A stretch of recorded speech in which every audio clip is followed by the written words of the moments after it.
Okay, so welcome. Katie, Hi, Patricia. Janet.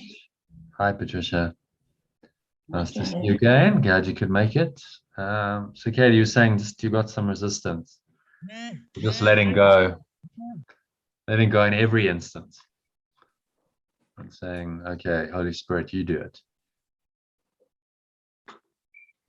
And you're observing that, which is good, because if you observe it, then the awareness is there to see it. And that awareness is the Holy Spirit.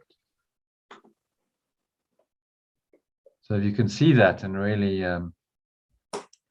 let it go as the resistance arises, because that's really the whole process of this course. As resistance arises, notice it, let it go, which is the forgiveness, and then more and more you start trusting that voice. It tells you to let it go, then you go, all right, well, it worked before. When I let go, it works, so let me let go and just trust. And so you get better at it. So it's a skill you can practice.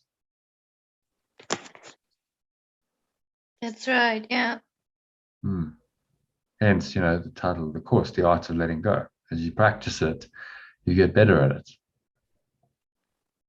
And the enlightened beings of this world would simply people who mastered the art of letting go. They got very, very good at that single skill. So as I say in the masterclass, it's the one thing, it's the one essential skill you need to master. And yet it's the one that no one trains you how to do. You don't get trained in this normally. When you're growing up, your conditioning is not to let go. Your conditioning is to get attached and care about things and get emotionally and mentally and emotionally entangled in things. That's the conditioning of the ego. And that's what we get trained to do for a long time. And I mean, you're only 25, so wow. So like 25, you're starting to undo it. That's amazing. Yes. Some people only start in their, 30s, 40s, 50s, 60s, 70s. They can go through, most of their lives in the state of conditioning their minds to get more and more embroiled into the illusion. And now help me to not feel like I'm pumping now. You're pump. I don't want to use it to pump my ego up. Help me to see it with humility now, please. well, it just means you're obviously willing to do this at an earlier age, and Holy Spirit is willing in me, not Katie. yeah. Don't want to pump the ego. But there's some willingness there to do this work. That's why you're here and you're showing up, and you're dedicating a lot of your time to it, because there's some call in you that's saying, this is important. Doesn't pay attention to this. This is important. This is more important than really anything. Than your career at 25. I mean, most people are getting themselves nicely entangled into the illusion. Because suddenly, well, I'm getting married, I'm looking for a partner, jobs, careers, it's all the process of getting kind of involved in the world, most people. And then maybe only later in their 40s, maybe they kind of go, okay, well, it wasn't kind of all it was cracked up to be. So maybe I'm not actually that happy with this arrangement of my life. Yeah, So maybe I'm never happy for the reason I think. yeah. And then they start on a path. So you're starting pretty young, which gives you some advantages. You can start really learning this. Like then you come into your 30s and 40s, which is really your prime, in terms of your energy and your ability to express and extend in the world, and you have all this wisdom to do that. It's yeah.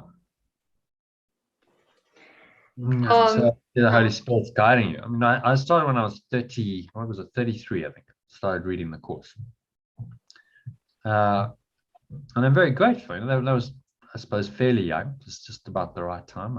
I'd got to the point where I was like, okay, the ego's. I want the truth. I've searched and I've looked, and I want the truth.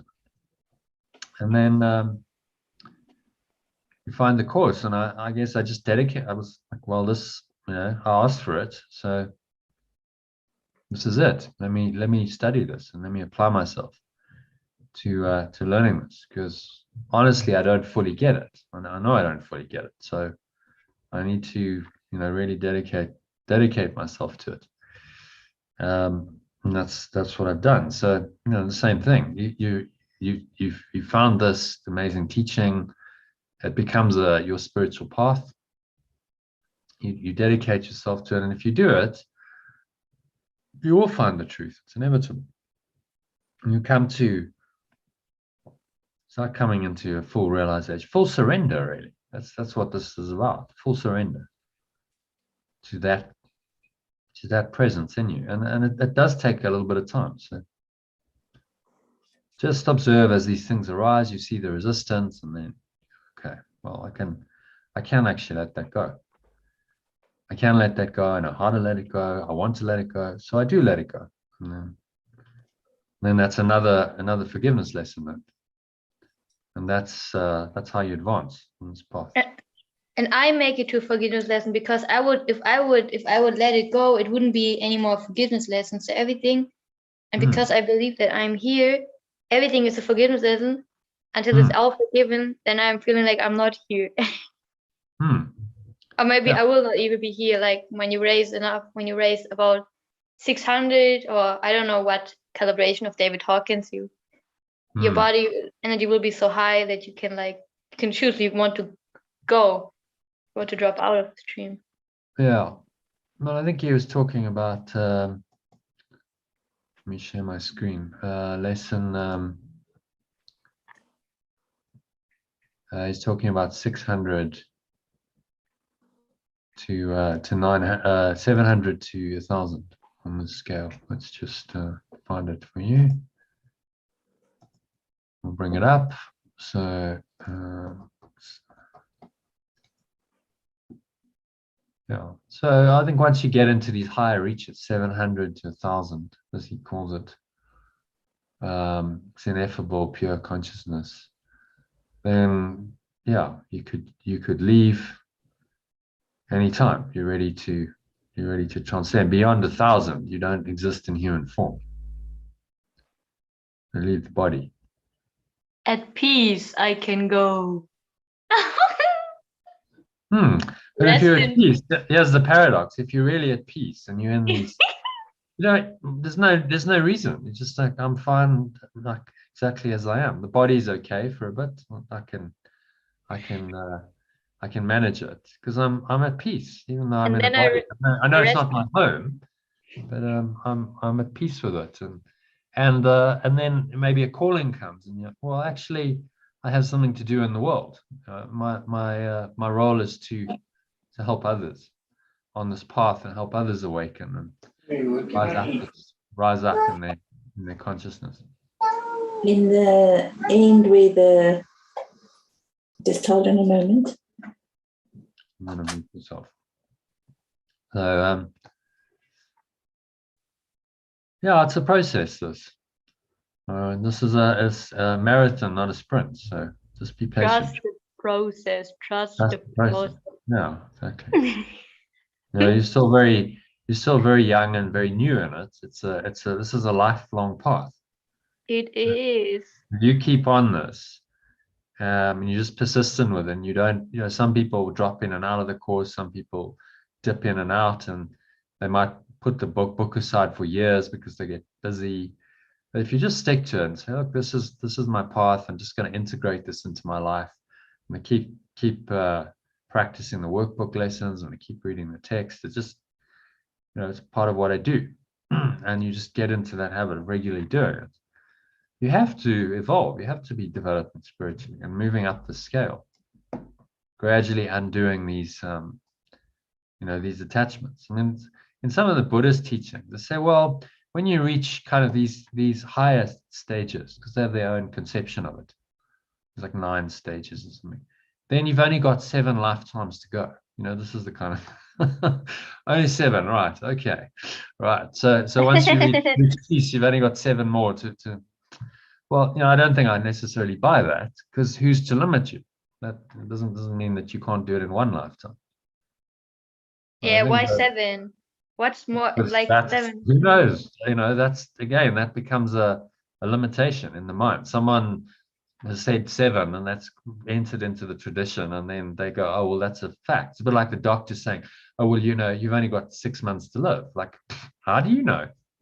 How on earth? Why is it always 6 months? Why not 3 months? Or why not 51 days? I mean, like, what's the 6-month thing? But it just becomes a construct in the mind, doesn't it? So you got to be careful of those. I mean, if someone's saying, oh, it's going to take you 7 lifetimes, go, well, do I really know that's true? Use Byron. You're familiar with the work of Byron Katie?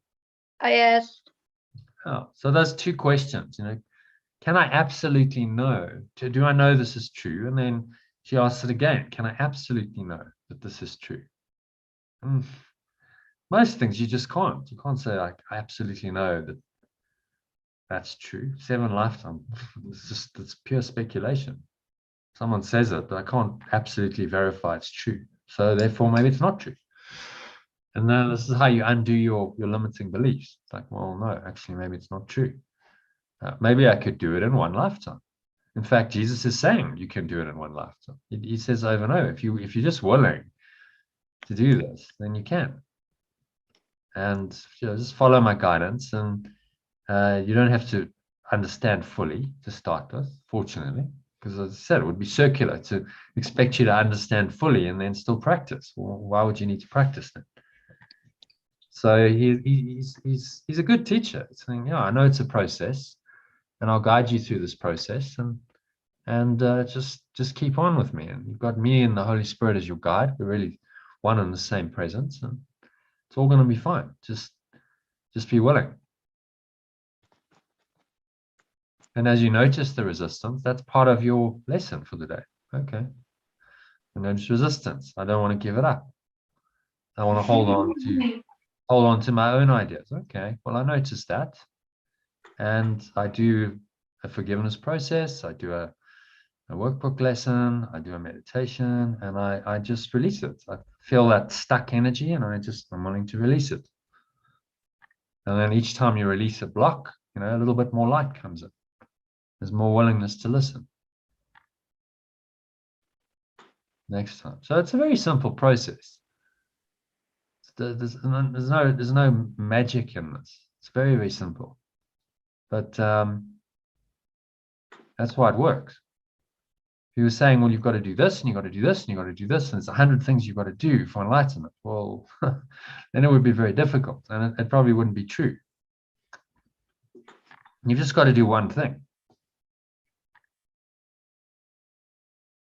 Which makes it pretty simple and doable. Okay. So any other thoughts on that, or should we go into some practice with the lesson? Let's ask if Patricia's still around. Patricia, anything to share? No, not at the moment, thanks, Jono. Okay. So we're on for Sunday. Yeah. It's happening. Okay. Any confirmation so far?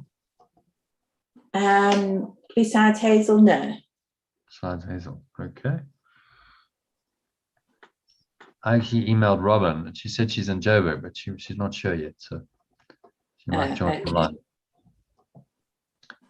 I need to get some stuff from her. Okay, so let's just have a look at the. Just as a quick question, will you please bring my movies? And have you got the book back from Karen? No, I haven't actually. I haven't. So have you not arranged that directly with her? No, I don't have a number. Oh.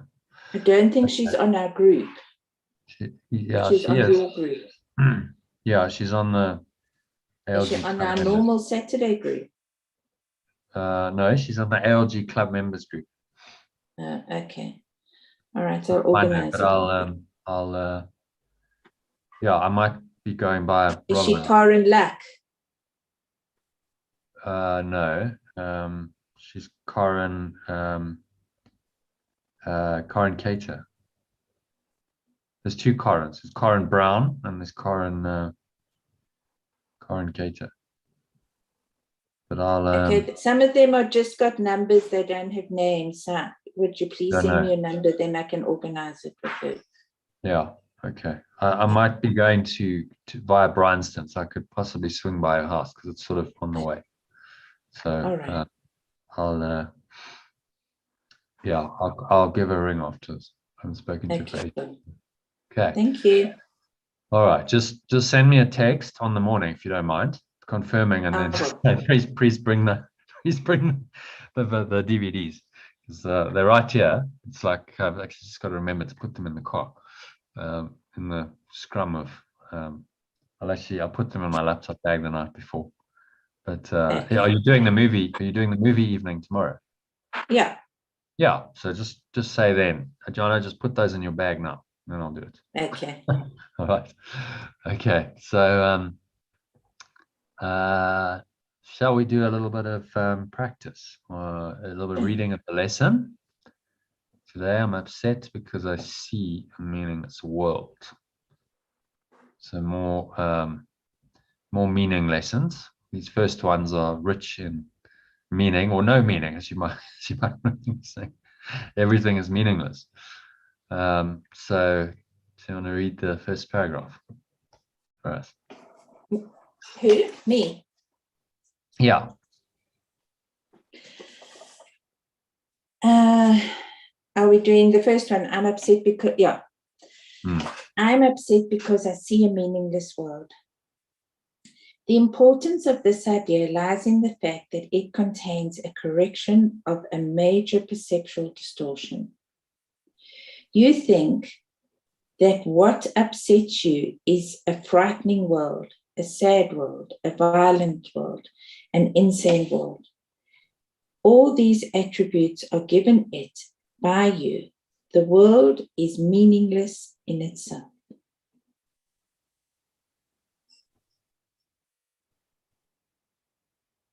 Okay.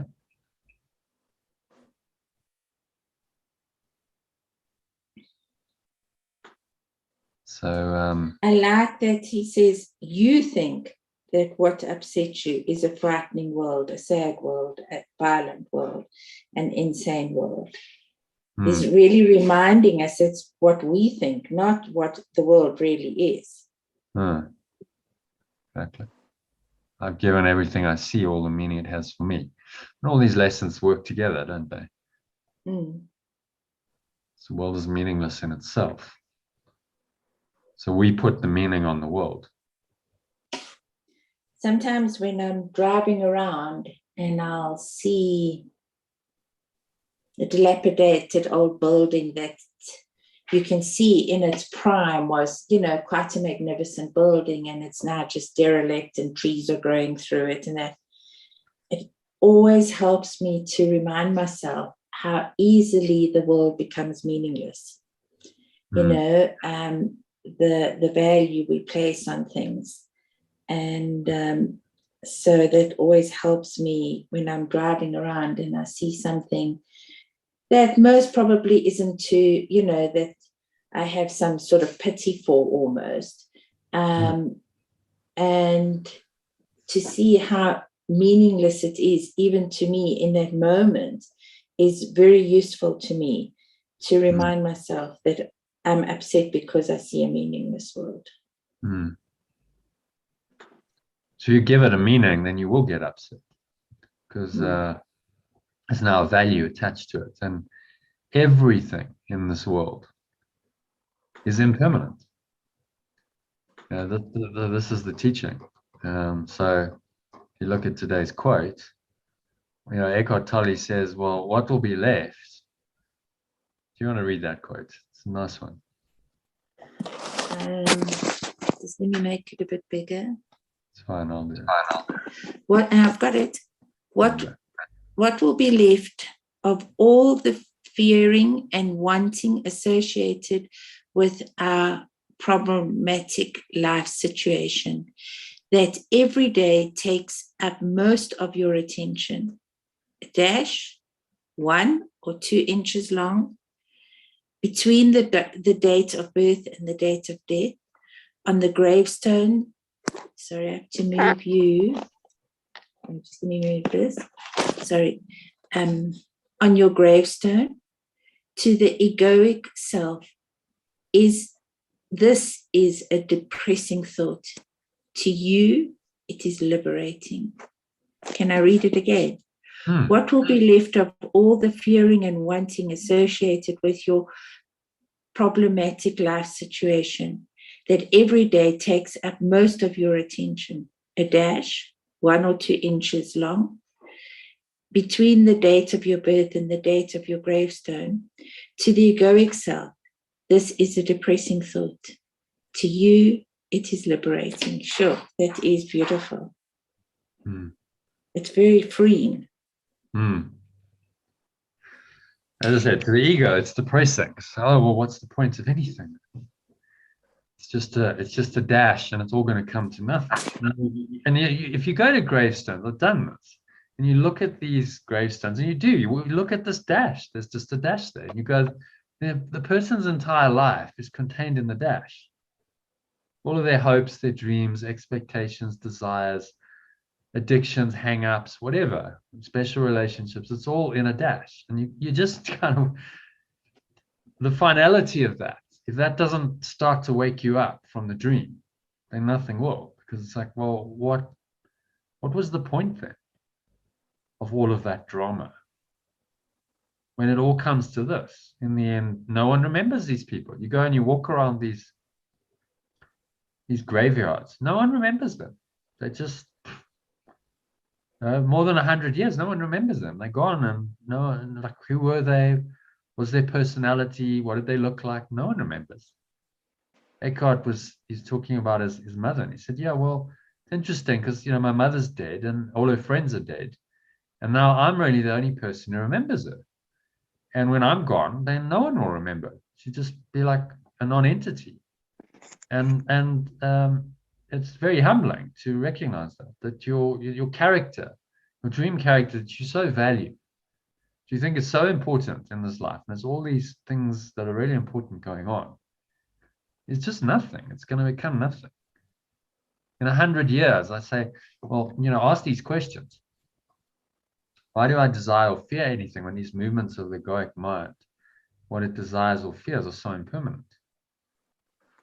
So why do I really go there if it's so impermanent? Even if I satisfy these desires, if it's a desire, or even if I listen to the fear, it's passing through. These things come and go. So why do I do that? And then ask if anything I'm expecting right now, fearing or expecting right now, will matter at all in 100 years. Just wait. 100 years will be gone, dead, gone, buried, nothing.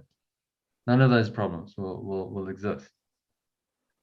And John, my family, I didn't ever know my grandparents. They died long before I was born. But everybody spoke of my mother's father with this sort of that almost put him on a pedestal. And so I remember when I was a kid thinking, I couldn't live up to that because he was this larger than life figure that everybody talked about. And then one day I was talking to my uncle, and he told me, no, my grandfather was a typical Irishman. He smoked like a chimney and he drank like a fish. In that moment, he became real. It was like, oh my word, he was just an ordinary person. He was good at this and he was good at that and he was good at the other thing. But the moment he said those words, that my grandfather smoked like a chimney and drank like a fish, because that's what a lot of Irish people do. In that moment, he had more value in my eyes than he had when everybody put him on this pedestal as a child. And so even we sometimes, when I go to a funeral, I'm always aware that the only thing people talk about at a funeral is the things that you did well and the good side of you. No one ever says you've made this mistake or that mistake or the other mistake. They only talk about the good that you were. And it's fascinating to go to funerals and see that, you know, even though you've known that person, you've known all the trouble they had in their life, but yet when we're dead, it's amazing that the thing people remember most is the good of us. Well, it's kind of also social. You know, no one's going to stand up at a funeral and go, well, actually, we really want to know. You know, this person had all these hang-ups and these addictions and these. It's not the done thing, is it? No, but it's trying to remember the good side, and then I guess it becomes a pedestalization, as yes, exactly. I'm not sure that actually is a word, but I heard Alan Watts use it, and he said, well, that's what they've done to Jesus. He was talking about Jesus, and he said they pedestalized him. They put him on a pedestal and said, this guy's a superhuman, you know, he's the Christ, he's the only Son of God. And he was just a person. He was an enlightened person, and he'd done his spiritual work, no doubt. But he was a person, and I'm sure, just like every person, I'm sure he had his challenges and he had his difficulties, and it wasn't like, oh, well, he's just this perfect Son of God. He was born sinless, and he never committed any sin. Oh, so he never made a mistake in his entire life. And like, how do you live up to that? You see, so that's what they did. You can't live up to that. He's the only Son of God. You can't possibly live up to that, because you're just human and you have all these sins and flaws and hang-ups and so on. So now you've got to worship him. Now you put him on a pedestal and you worship him as your savior, but you can never live up to that. And isn't that just such a sneaky trick of the ego to do that? You know, I remember the first time I read in the course where Jesus said, I'm just like you.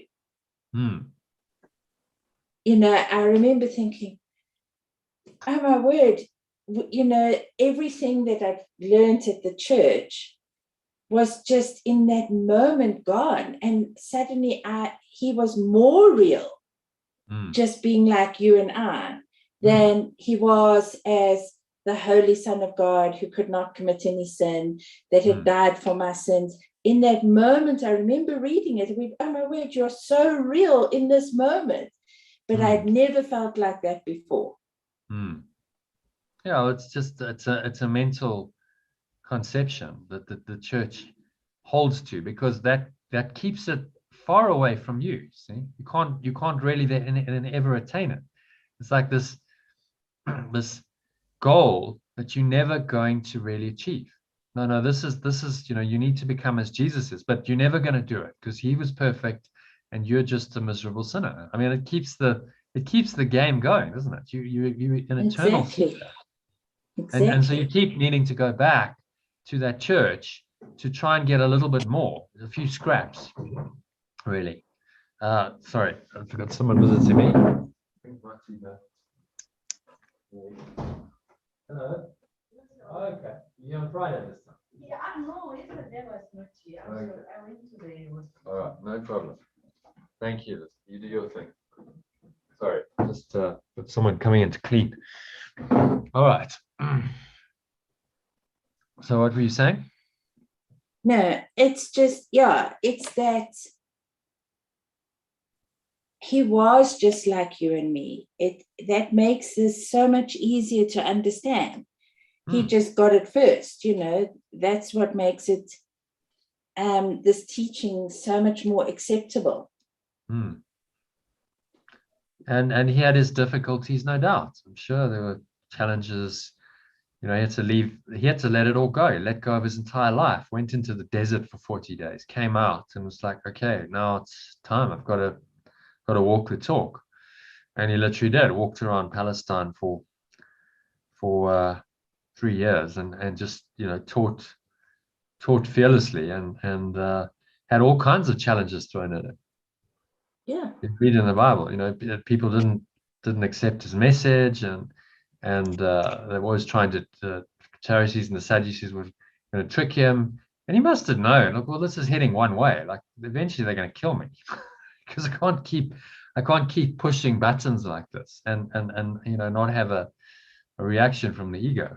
So I think he kind of knew it was all going to come down to eventually a crucifixion or death. And then he used that as a teaching. It's like, okay, well, it's fine. They can't really attack me. So this is my final lesson and my teaching to the world, that it doesn't matter if someone crucifies your body. It's the worst possible thing to your body.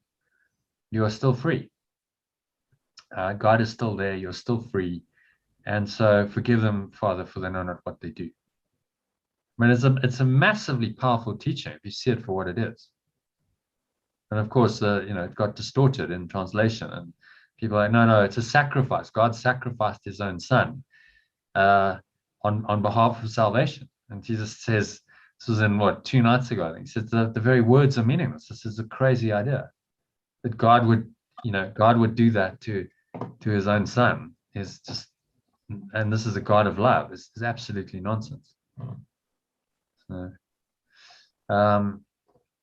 So, in just to before we go back to the lesson, have a watch of these. I put them in here because they're commentaries on the Matrix, which we're gonna watch tomorrow. So it'll give you context and it'll give you things to watch for. And they're quite insightful. 25 minutes each, round about. So this is about Neo's hero's journey, and this is about the kind of social commentary on the Matrix. Okay. And goes into all the references. I mean, they're very deep movies. They've got lots of literary references. The first one is really, it's amazing. It's an amazing movie. That you can really study it, like as you know, I've watched it many times, and every time you get something from it. So so watch those in preparation for tomorrow. Okay. Okay, so back to the lesson. I've said because I see a meaningless world, and then he just goes into the practice of it. So let me guide you through the practice, because these are just instructions on how to actually do the exercise. So I'll start you off with an open-eyed. We'll start with open-eyed meditation, and we'll go into closed-eyed, and we'll practice it again at the end. Sound good? Yeah. Okay, Katie, still with us? Yes. Okay. Any questions or comments on this lesson? No. Okay. All right. So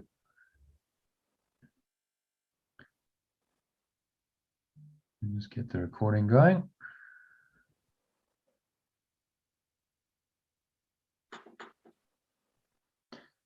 Okay. So making yourselves comfortable. Sitting feet shoulder width apart. Keep your back straight. Close your eyes.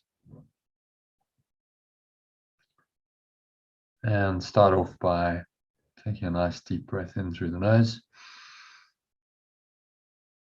So breathing in, noticing how the stomach rises and the chest rises. Subtle flow of air in through the nostrils. Clenching your sphincter muscle. Muscle used to contract the flow of urine or squeeze the last drops out. Lock the energy in. And rising up to your heart center. One hand on your heart. So you just bring yourself into the present moment, to the presence of the present. And there's just peace and stillness.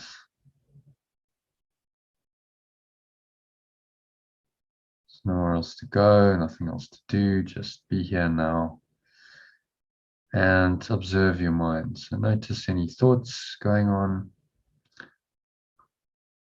Thoughts blowing through your mind are just inner vision. So to observe these thoughts.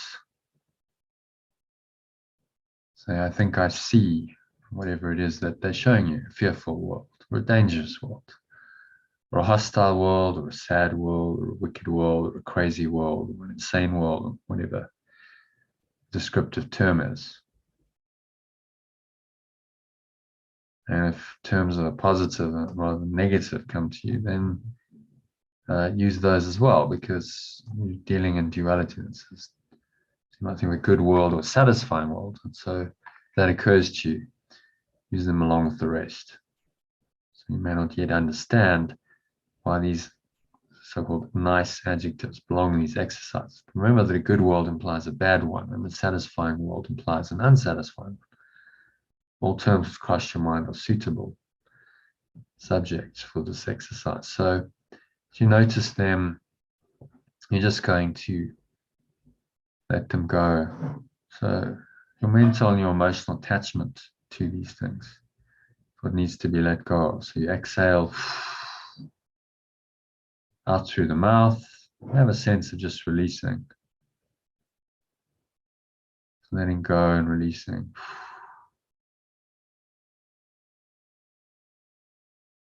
And to the nothingness that they really are.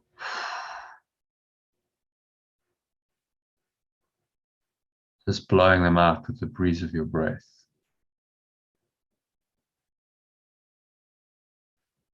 And finding a stillness. So whatever's arising in the environment, your environment, we've got some drilling going on in the background here. Just use it as part of the practice. So just observe that arising. Notice any thoughts, any emotions, any sensations in the body. And just release those. So no attachment. So you allow whatever the sensations are, just to blow through your mind. And you just observe them dispassionately. So it's like you're above the bank of clouds, you're just watching these clouds drift by. But you're in the blue sky of your true awareness, the light of your source shining through it.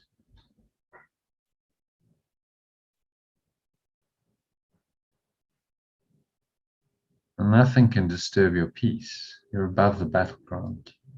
So just breathing in and out through your nose. Nice, deep, slow inhales and exhales. And just observe the breath. Observe these subtle sensations of the breath, just flowing in and flowing out. Notice how the stomach rises and the chest rises. Subtle flow of air in through the nostrils. And you just breathing in and out, focusing all your attention on the breath. And that should not relaxing the mind, you're just noticing how your mind, your body relax. Just scan your body as well as you keep watching the breath, observing the breath through the nostrils, in through the nostrils and flowing out of the nostrils. Touch of the breath, the tip of your nose and the area just below your nose, between your nose and your upper lip. Just observe.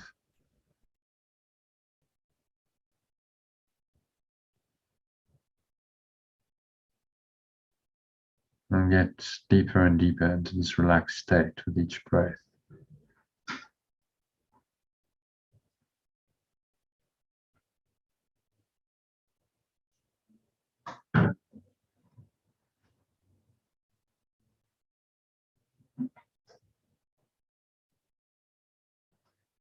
So now as you keep watching your breath, keep some awareness on the breath.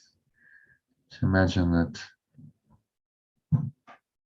lovely, lump, heavy, warm, relaxed feeling. flowing from the crown of your head down the back of your head,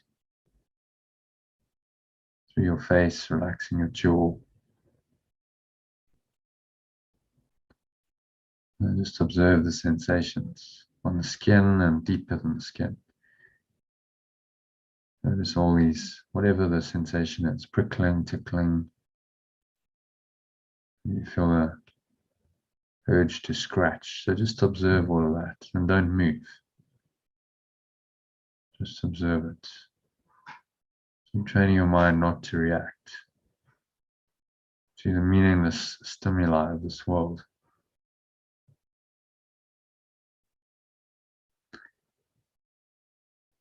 So notice what's happening in your neck and your shoulders. If you notice any tension there, just breathe into it and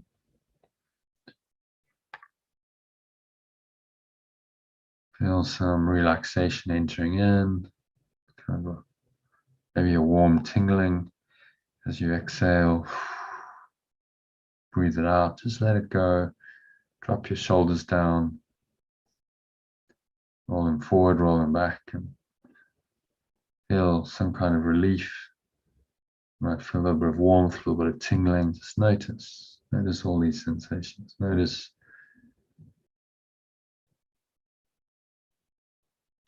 sensations in the upper arms.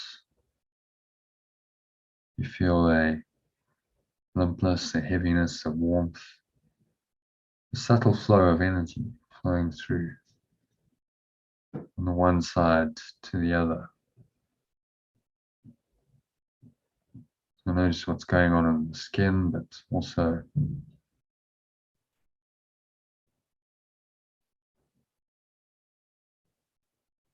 penetrating into the body.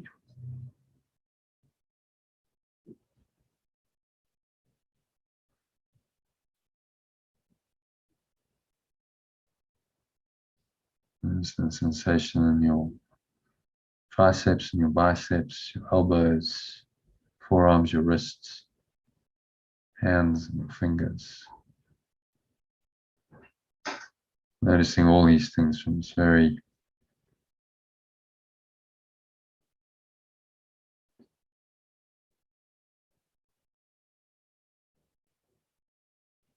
calm, peaceful, detached state, just getting deeper and deeper with each breath into the meditation.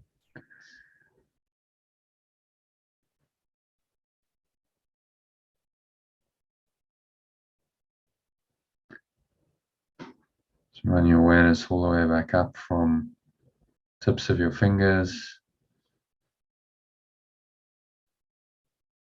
to your hands, wrists, forearms,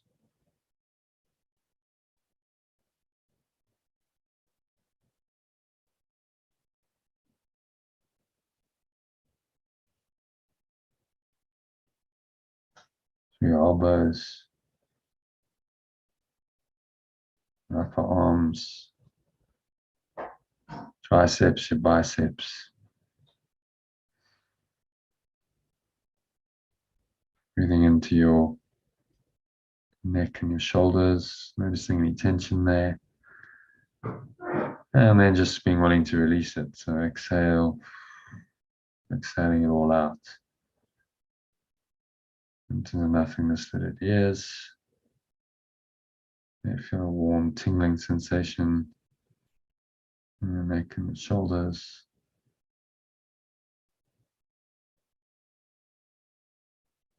Notice the sensation flowing down into your middle back, chest, penetrating through the body, from the one side of the body to the other.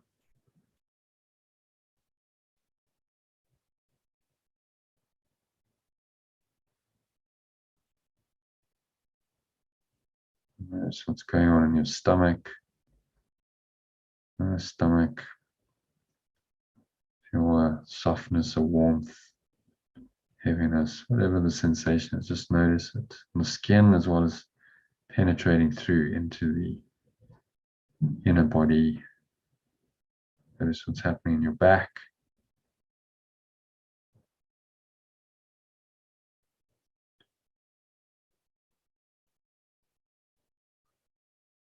Your buttocks.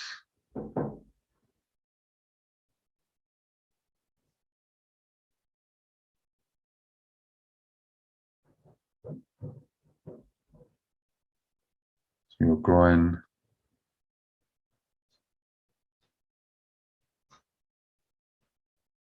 Through your upper thighs, back of your thighs, penetrating through the leg. Notice the flow, subtle flow of life energy. Whatever's happening on the skin, notice that.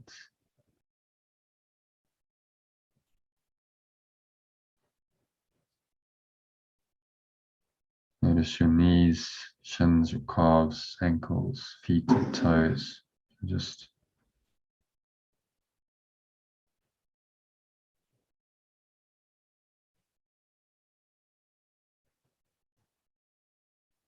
noticing the whole body. So as you breathe in again, one breath, just run your awareness from the tips of your toes, through your feet, ankles, up through your shins and your calves, your knees, your thighs, through your groin, into your buttocks, to your back and your stomach. To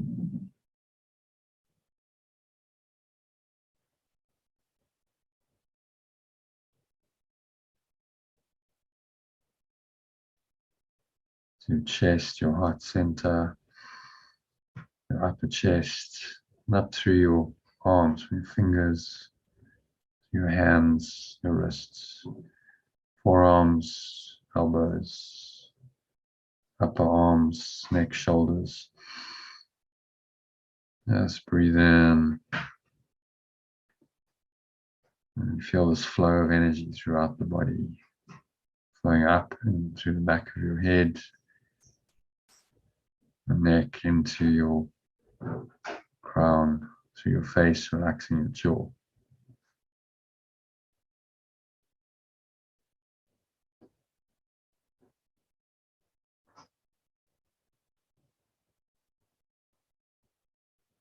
And you just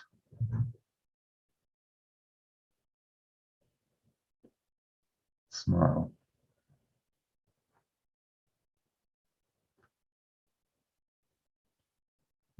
Because you are completely present. There's nothing else going on, just presence of the present arising now. Just aware of your breathing, aware of your body as a living presence, as a life essence. You tap into the body as a life essence that underlies it. You start to notice that that life essence is in your whole body. So just zoom out and look at your entire body. And notice what's common to the body is this sense of awareness, sense of life essence, presence, call it whatever you want. It underlies it. It's the very essence of who you are. And so just sink into this. Sink into this feeling. There's nowhere else to go, there's nothing else to do, nothing else to think about. Just breathe, relax, and be aware of this life essence. For the next couple of minutes of deep silence.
So any thoughts, any emotions, any sensations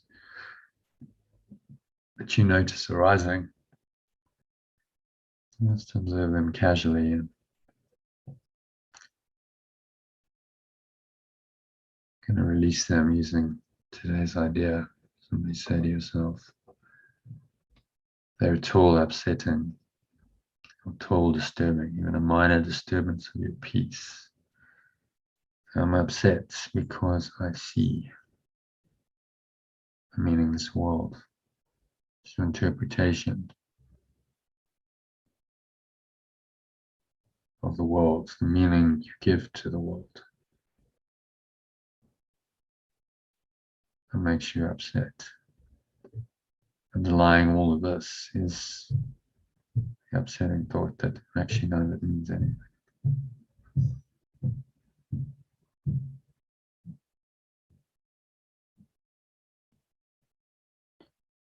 And so use the idea just to clear your mind, just letting go, blowing it all away with the breeze of your breath. To the nothingness it really is. Sinking back into this deep peace and stillness. Another couple of minutes of deep silence. Just breathe, observe the breath, observe the life essence in the body. Feel that life essence, ever-present awareness, underlies everything, animates the body, gives it life. And there's nothing else to do but be aware of that for the next 2 minutes.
And so gently coming back.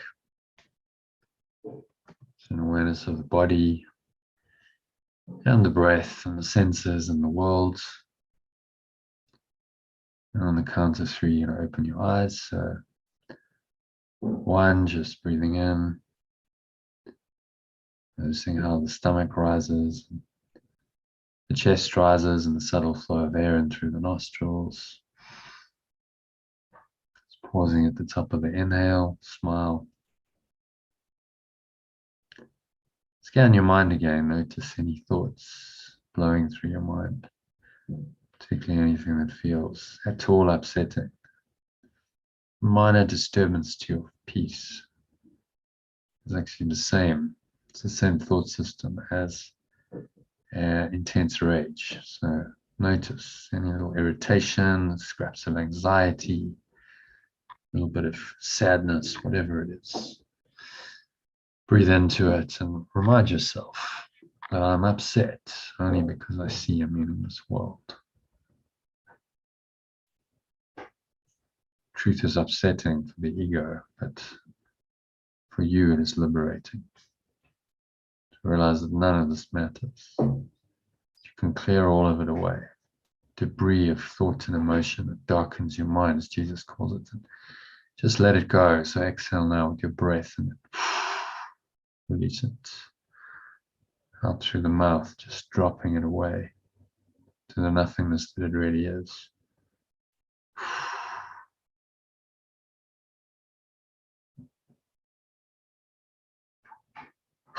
Pull the lower stomach into the spine. Expel the last remaining air out. And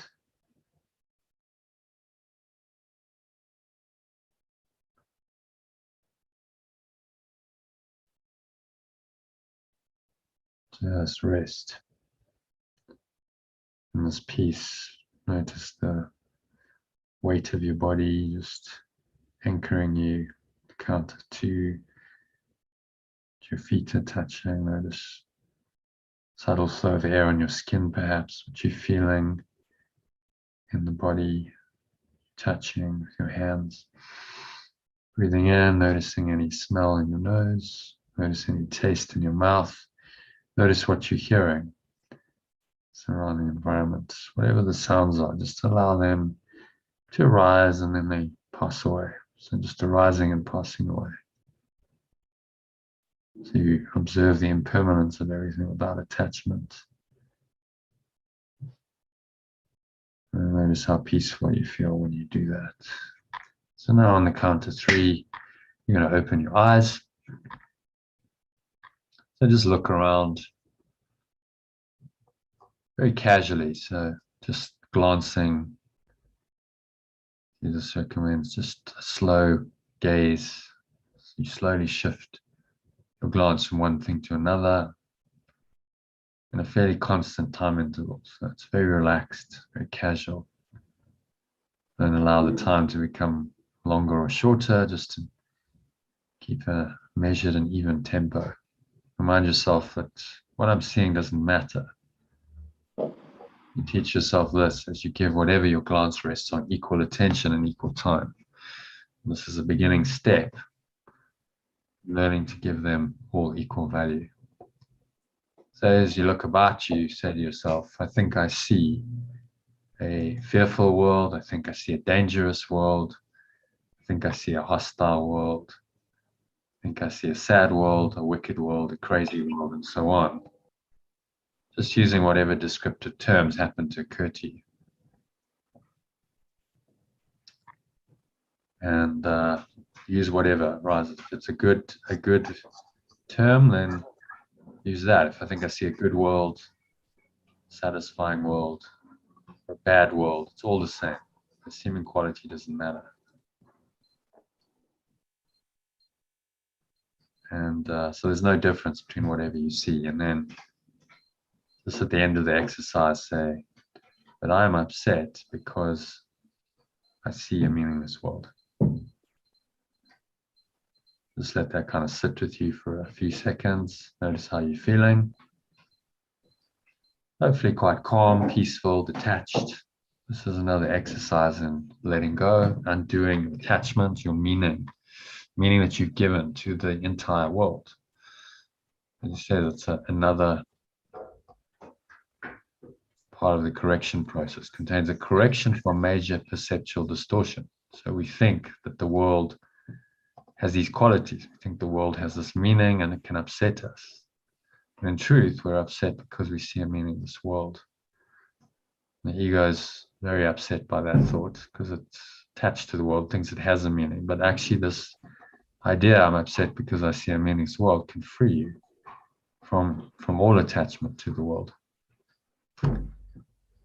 That brings us to the end of the practice period and the meditation. Thanks, Thanks for joining, Patricia. I see you had a little person joining us, which was nice. Yeah, that's Lily. This is Lily. Hello, Lily. Nice to. It's Janet. It's nice to meet you, Lily. I can't actually see her properly. She's down below the camera. Is this your grandchild? There we go. Hello. Hello, Lily.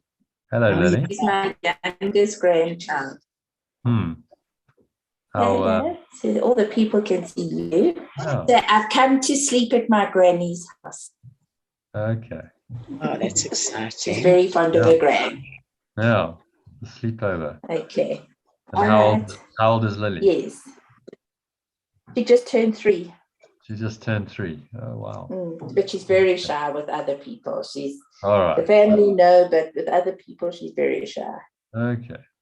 Okay. All right, Lily. Thank you Well, very much, enjoy your Jono. sleepover. Yeah. So, are we seeing you tonight, Patricia, or not? You got a sleepover? Maybe? If she's asleep, you'll Yes. see me. Yes. Okay. All All right. right, Jono. Bye, everybody. Thank See you a you. bit later. Patricia. So, hi, Elaine. So you dropped in right at the end. But any Time for a anything to say? meditation. Anything to say? Anything to say? No, you know, I'm actually quite well, but I just want to clear the shit out of my head completely. I don't want any disruptive thoughts to my peace. Nothing. I don't want that anymore. So I get quite, I just think, oh no, man, I just don't want this disruption, even just like a little. I've got disruption in my mind. There's definitely disruption in my mind, even though it's like 500% better than it's been at its worst. Well, that's good. So you're noticing what starts to happen with this process is you start to notice your thoughts and your emotions more and more. And you notice even what Jesus says would have previously been a very minor intrusion of discomfort. You start noticing it more and going, oh, no, actually, I'm noticing that thought's not a peaceful thought. Feeling a little bit anxious here, a little bit kind of not at peace. And you notice. But no thoughts are peaceful thoughts. It's like no thoughts are peaceful thoughts. Well, I mean, if I'm thinking it's a lovely day, I suppose that's a thought. I'm looking out onto my garden here. It's lovely. That's a lovely thought. So I'm happy with those. I'll keep those thoughts. Even if they're not real, I don't mind them. But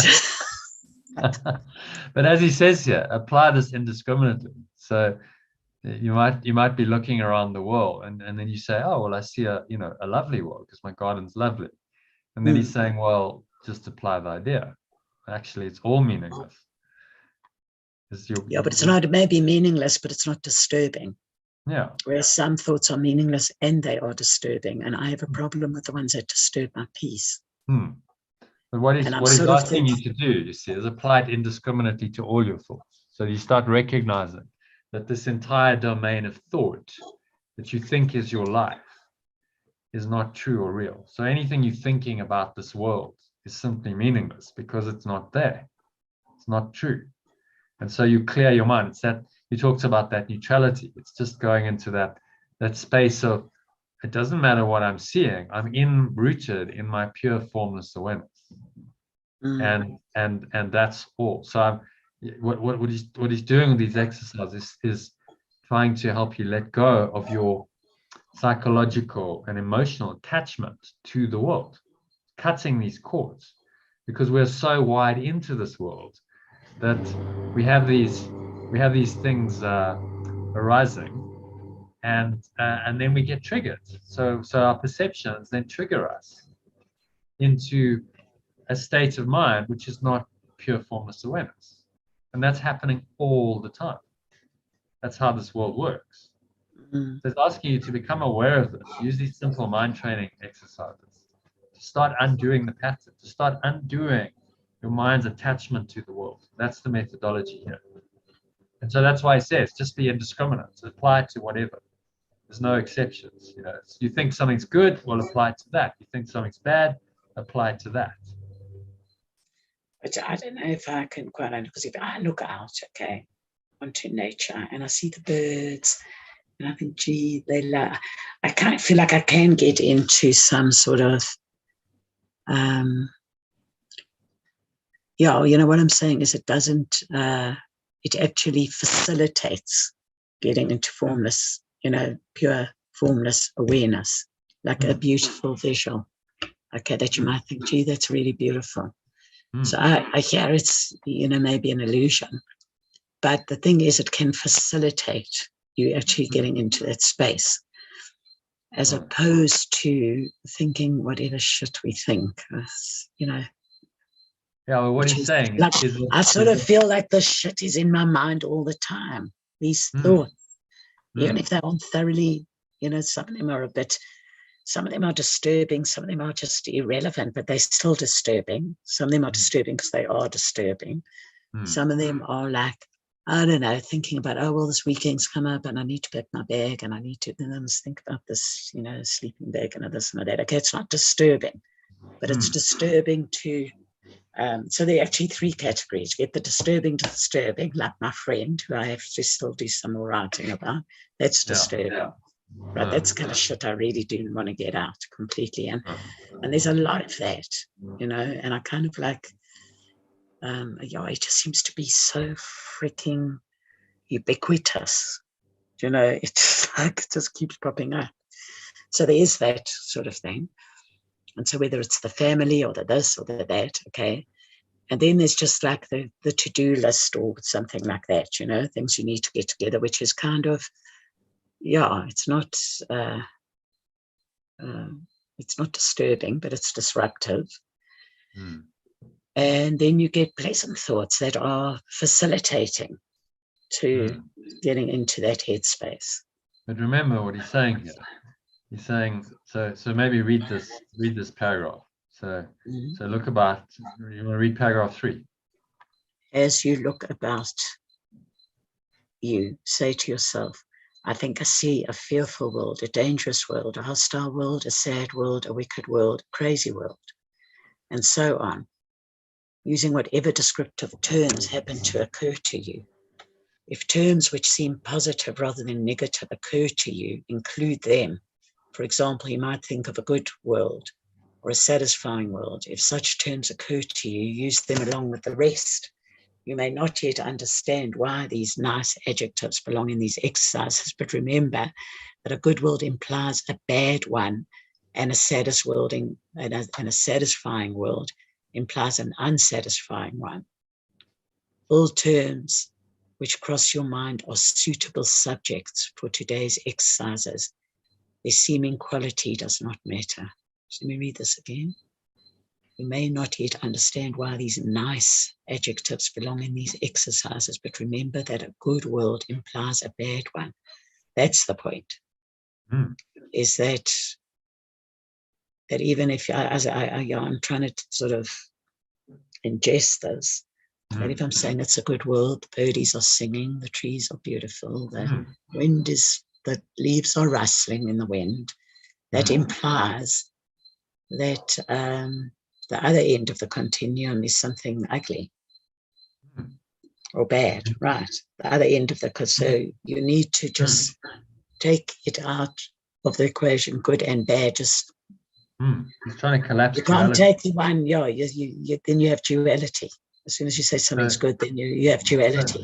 So the ego is very cunning, because it wants you to keep playing that game. So it offers us good things in this world. Of course it's gonna, because if it was all bad, then you would very quickly go, okay, well, this is just all bad. So like there's really no throwing it all out. There's no good, I need to chuck it all out and just leave and go back home to heaven. But because it offers us some good, we want to hold on to that. We want to hold on to the good, yeah. So I want to hold on to the birds and the bees and the honey trees, and the nature's so beautiful, and A lot of people have that experience of nature, and I'm not saying it's certainly better than a negative reaction, than feeling all emotionally turbulated. But don't get attached to it, because nature is impermanent, just like everything else is in this world. But it's always beautiful. But it's always beautiful. Well, but it's going to die. Everything's perishable. Every tree, every plant, every flower, every animal is going to die.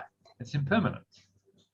And so it's in this destructible world that the ego's created. And then what we try and do is attach meaning and importance and value to what is destructible. And he's saying, well, don't go there, because if you do that, you're now in duality and the mind's got you. So what happens if you see then, so it's all beautiful, and then suddenly someone comes and chops down the tree? Oh, now I've got a disturbance because I was attached to the tree, the beauty of the scene, etc. Oh, no, this is terrible. Nature's being destroyed. Now, a lot of nature lovers get that, you see. They're like, oh, I love nature. Oh, now nature's being harmed. People are terrible, and they're harming nature, and they're chopping down the trees. Or somebody's yard. Now suddenly they're taking down the rainforests, or they're building, very threatening. or they're building a concrete jungle over your view, or whatever. Yeah, because I've got attached to the form of that. I like nature, and it should stay as it is. My mind's now given it a value, and said the impermanent should remain permanent, and it doesn't work that way. The impermanent is impermanent. Period. So nature is in flux all the time. It's coming and it's going. So we should be neutral. We should actually look at nature with neutrality. With neutrality. Because it's all a dream. That's the whole point. It's all a dream. You're just dreaming that there's a tree there. You're dreaming that there's a nice world of nature. But there's a tree there. There isn't a tree there. It's in your perception. It's only in your perception. So here's when you start to understand and this is a scientific principle. Quantum mechanics says, right, the fundamental principle, the interpretation, because it's an interpretation of the experiments that they've done, but they get these results over and over again, that there is no reality in the absence of observation. Right? That's the interpretation. So just think about that for a moment. There is no reality in the absence of observation. So it's only the observation that creates the reality. Yeah. Without you, the tree doesn't exist. This is what quantum mechanics is saying. The tree is not some independent objective reality that exists apart from Elaine. Right? It exists only because you perceive it to exist. Right? So subject object, that's the duality. It's one of the fundamental dualities of the ego. Makes this seemingly real, makes the tree seemingly real. Then, I can see it, and I can feel it, I can touch it, and it must be there, surely. Especially if we're all seeing it as well. Yes, but it's a collective dream. We're all wired into the same program. So we're all projecting it on a level of our mind we're not even aware of. So if it's not there, then what is actually there? Well, exactly. So maybe everything is nothing, and nothing is everything. No thing, formless awareness, is everything. That's what's really there. You see, and it's all been covered over by the ego with all of its projections and its misperceptions.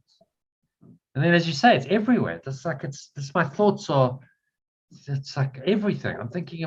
I'm so enslaved into this matrix, this illusion, that I'm continuously thinking about it all the time, 24/7. Well, maybe when I'm sleeping, but even when I'm sleeping. Can I ask you something with this work that you've been doing for so many years, understanding this concept, do you think you've come a long way in terms of being able to see things neutrally? Yeah, definitely. I still have. Do you think in your headspace there's quite a fair part of the day where you live that what you're explaining, that you're able to live it? It's just kind of a flow, and you're going your moment by moment, and there's not a lot of dysfunctional thought. There's not a lot of, I'm thinking about the future now, I'm thinking about the past. It's just, I'm just present, and I'm just flowing with it. Okay, so now I'm speaking to Elaine. That's full fun. And there's this underlying kind of restfulness most of the time. Still get triggered by some stuff, still disturbances come in, and then, okay, well, I gotta let this go. Must let this go, because that's not what I want. And you start to become very sensitive to it, because your default state is quite peaceful, and there's this underlying just nice awareness going on. You become sensitive to the disturbances. And recognizing, I was looking at a tree the other day, I was just outside, I'm going, no, that tree doesn't really exist. In fact, this garden doesn't really exist. Seem to be here. I seem to be here. It seems to be there. But in truth, it doesn't really exist. I'm just dreaming it. I'm dreaming it up. Right now, I'm dreaming. Honestly, I really battle to get that. No, you will to start with, and everyone does. Because I really can't say I get that I'm dreaming up what I'm seeing out here. No. I mean, I still get that I'm dreaming up my perceptions of my reality. But it's all perception. I can get my head around that, whatever stories I'm making up around situations and how I'm perceiving it. And I really do get Byron Katie's work. Are you absolutely sure that this is absolutely true? Yeah. And that you can easily prove it's not true? So you're absolutely sure that what you're seeing is there? Yeah. By the same logic. Can you absolutely say for sure that tree is there? Yeah. No, you can't. Well, can you come? But if you apply, you can see it. You can. So it has a visual image. You can touch it, so you can feel it. So that tells you then that it's true. And what Jesus is saying, but that's a setup of your mind. Your mind has set you up for that experience. It's projecting it on one level, and it's perceiving it on another level of your mind. And that projection perception creates the illusion of a reality. That's what he's saying. And the quantum mechanics says the same thing. There's no reality in the absence of observation. So the tree doesn't exist independent of you. That's the fundamental quantum principle. So they've seen this, and in science they've done experiments where they see this. Like, you see what you want to see. So they do a double slit experiment, the famous double slit experiment with electrons. They go, okay, well, we beam these electrons through these slits, and if we beam it through one slit, we see a pattern. It's just like one pattern of electrons on the wall behind it. So then we beam them through two, and then we would expect to see the same thing, just two things. And then that's not the case. So then they see a wave, and it's like, okay, well, so now what's going on? So it's a particle, and then they do the same experiment, but now the intention is different, and they want to see. They're looking for it to be particle rather than a wave. And when they look, it becomes a particle, and when they're not looking, it becomes a wave. And so the experiment depends on the intention of the experimenter. That's the interesting thing. And they've duplicated this over and over. And they're going, okay, well, that's very weird, because there's no independent objective reality here. Classically defined waves and particles displays fundamentally quantum mechanical. So let's have a look at this double slit experiment. So this is physics. This is like they've done these experiments, and then they've gone, well, how do we process this? It kind of blew their minds a bit. Okay, just take us through this. Okay. That was demonstration of light and matter. I'm really battling with this. I mean, it's like when people say, well, this chair is, I understand. Okay, let me just tell you what I do understand in principle. Okay, is that matter, that everything is oscillating energy. Okay, all matter is oscillating energy, and it's changing, and it's oscillating, and it's moving all the time. Okay, so this is not really a table in actual fact. Now, I do battle with that. I've heard this concept for years, that this chair is not a chair. But anyway, that's the explanation. like I do understand that, like that oscillating energy and the interconnectedness of things, all right, and the yeah, I do kind of sort of, yeah, I do understand oscillating energy, but if you take Byron Katie's work, for example, all right, when you say, is it thought, like she was interviewing, there was this other woman that was interviewing Tim Ferriss, okay, and she was applying this work of Byron Katie, okay, where she said, okay, tell me, what is your worst fear? So he said, well, my worst fear is that I will slip into a depression, because I've been in depression many years of my life and it's dangerous. So she said, okay, so it's dangerous. So your belief is that if you slip into a depression, it's dangerous. He said, yes. So she said, well, are you absolutely certain that if you slip into a depression, it could be dangerous, is what he said. He said, yes, I'm certain that if I slip into a depression, it could be dangerous. That's my life experience. And then she proceeded to give him 3 examples as to why it may not be dangerous. Like she said, so when you, when you were very depressed, did your friends come to visit you? Did you get support? So he said, you said yes. So are you likely to get that support if you were to slip into a depression? He said, yes, definitely I'd get that support. So she said, so it isn't necessarily going to be dangerous.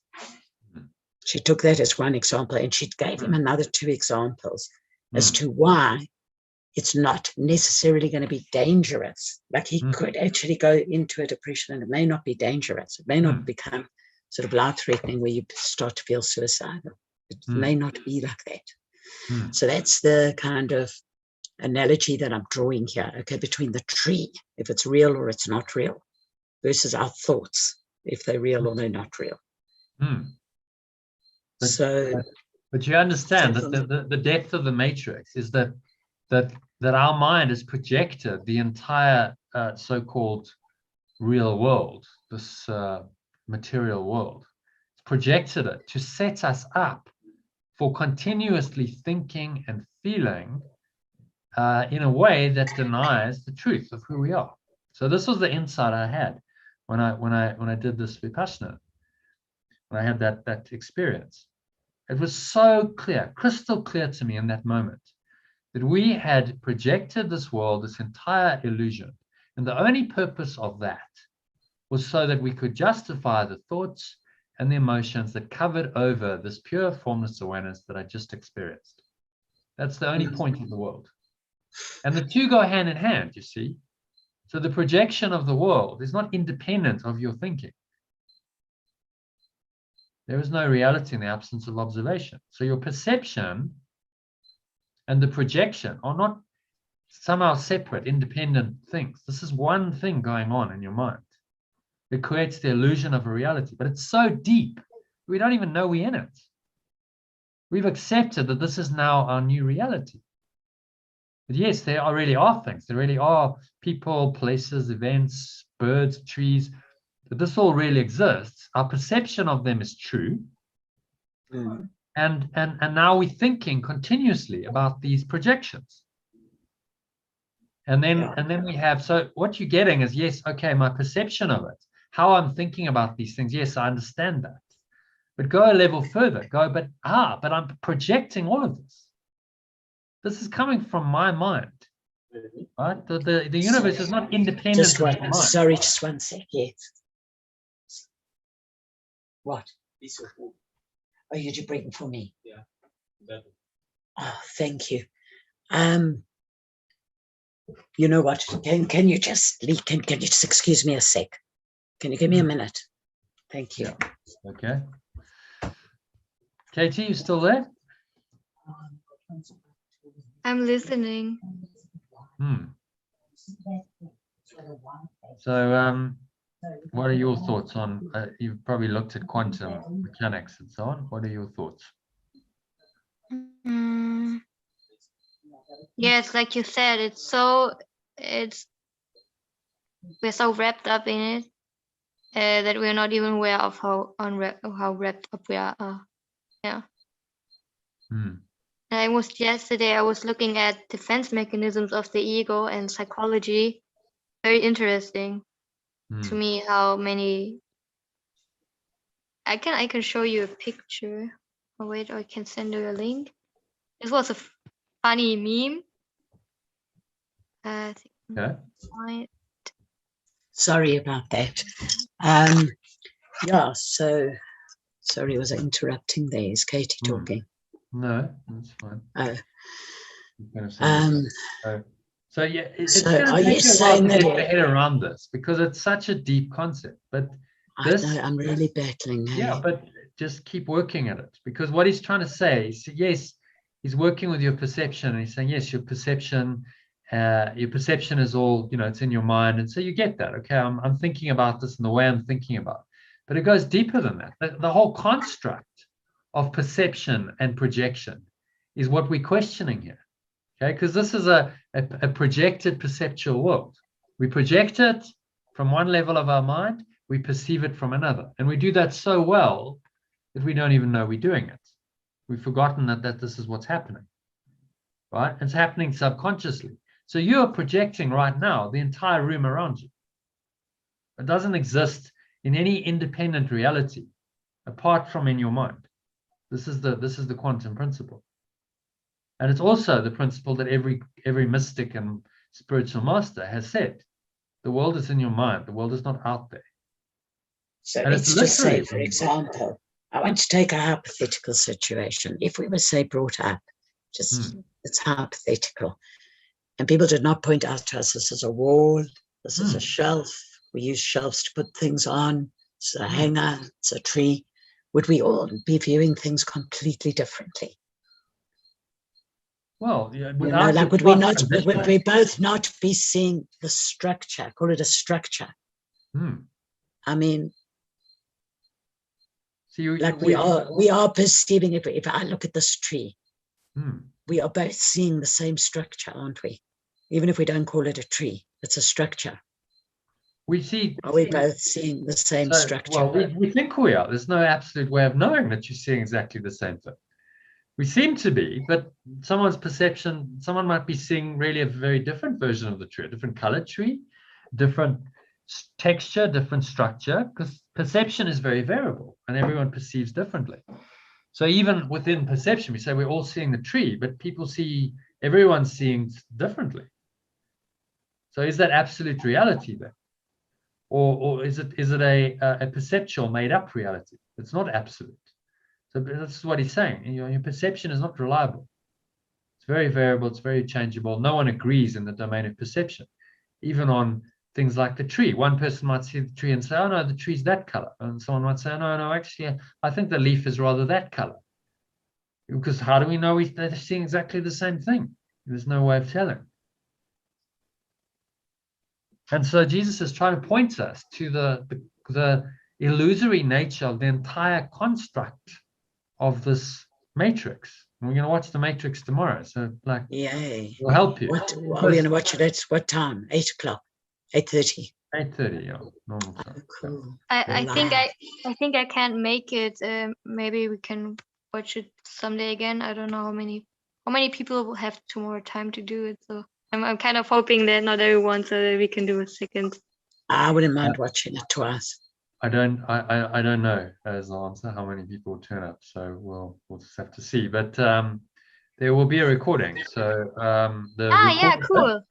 That's so the recorded bits, I'll pause the movie, and then I'll say, okay, so this is what's going on, and so and really the Matrix, like if you watch it, there's the dialogue. Just pay attention to the dialogue and whatever, so you can listen to it and get those nice juicy bits of interpretation. The Matrix is really saying that it's this idea that we're in an illusion and we're projecting it. This isn't real. The Matrix is all around you, says Morpheus. It's seemingly everywhere. It's in your daily reality, and it's like when you start to question this. Well, what is this? What is this thing? What is this so-called reality? That's when you start to awaken. This is just the question. The question is what drives you to find an answer. And you know, this is now in science. Quantum mechanics says so. Here's this double slit experiment. The mind-blowing thing about it is that when they put a counter, so they get the result. They're beaming electrons through one slit. Take us back to it. Take us back to it. You were on Okay, it. so how it works is they beam these it started off with light, but then they did it with electrons, and they see, well, actually electrons display the same qualities. There's this duality between waves and particles. So you beam it through one slit, and you get a series of particles, and you can observe each particle on the screen behind it. Then you do it through two slits, and now these so-called particles seem to interfere with each other, and it creates a wave interference pattern. So you get bands of dark and bands of light. And they go, okay, well, that's very interesting. So it doesn't just duplicate. So one would expect there would be a duplication of what you saw in one split, you see in the other. So it's like you'd expect two separate bands, right? That's not how it happens. Yeah. It becomes a wave. So they're going, well, are these things particles or are they waves? They seem to be both. It's a wave particle duality. So what are they really? You know, they don't really know. And then they further go in, and they go versions of the experiment that include detectors at the slits. So you have now these two detectors to detect whether a particle or a particle's going through there. Detected that each photon passes through one slit, as would a classical particle, and not through both slits, as would a wave. However, such experiments demonstrate that particles do not form the interference pattern if one detects which slit they pass through. Okay, so you're getting what they're seeing. So they don't put a detector on there, and they get a wave interference pattern. They put a detector to detect particles because that's what they want to see, and then the waves behave as particles. Do you see? So the outcome of the experiment is influenced by the intention of the experimenter. No, there's no counter, there's no detector on the slits. Then the so-called particles behave as waves, and you get the wave interference pattern. You put a detector there, and then the particles behave as particles because that's what they wanted to see. Okay, so like, is that starting to register? Like, there's no independent reality here. It's dependent on the intention of the experimenter. The particles respond to the experimenter's intention. What is that saying? I suppose it's saying that my intent, what I'm looking at with this tree, is if there was neutrality, okay, the tree wouldn't be affected because everything is and we are interrelated and reacting with what we see is basically what they're saying, which is why you can't have experimental, which is why you can't really have objectivity in an experiment. There's no objectivity because there is that's no what it's called. It's called experimenter bias or something. Yes, and observer bias. By definition, just because we are observing, we are influencing the outcome of the experiment, and we're observing with an intention. Then that influences the outcome of the experiment. So there's no reality in the absence of my observation. This is the Copenhagen interpretation of quantum mechanics, because that's the experiment saying my observation of this. I want to see a particle. I see a particle. I want to see a wave. According to your because you have a hypothesis, right? So your hypothesis is implying your intention. So there's a belief there. So one should actually do. So one should try to experiments without hypotheses. So there is no hypothesis here. We just want to, but you still would influence the result. You wouldn't be able but then to. Why would you be doing the experiment? You're doing an experiment for a certain reason. You see, so try prove a point or disprove a point. So there's no you cannot separate the observer and the observed thing. It's happening in your mind. This is what quantum mechanics is saying. There are even freakier things. There are quantum entangled particles. You have a quantum entangled particle at one end of a laboratory, and that particle gets changed somehow. They change that state. And then the particle at the other end changes instantly. So how does that work? There's no apparent reason. There's no connection between them. They're opposite ends of the laboratory. And in fact, they've done this at opposite ends of the world. It doesn't matter how far the distance is. Quantum entangled particles will change simultaneously. Could be at the other end of the universe. It'll change simultaneously. There's experiments where they found the same particle in two places at the same time. How does that work? It's mind-boggling. People are like, no, those are two particles. No, it's one thing, but it's in two places. Wow, okay. So like what, for example? Well, there's been experiments where they found the same particle in two different places.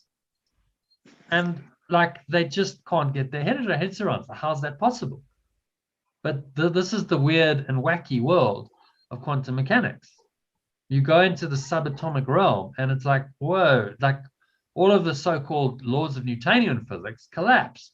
And you start to see that this is a soup, and this is very variable. It's very uncertain.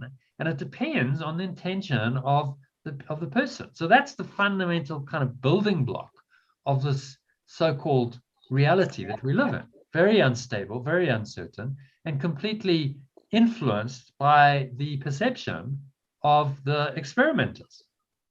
So now you take that into our lives, start to see, well, maybe this is what's happening all the time, right? We see a classical world. We see, okay, well, this cup exists seemingly.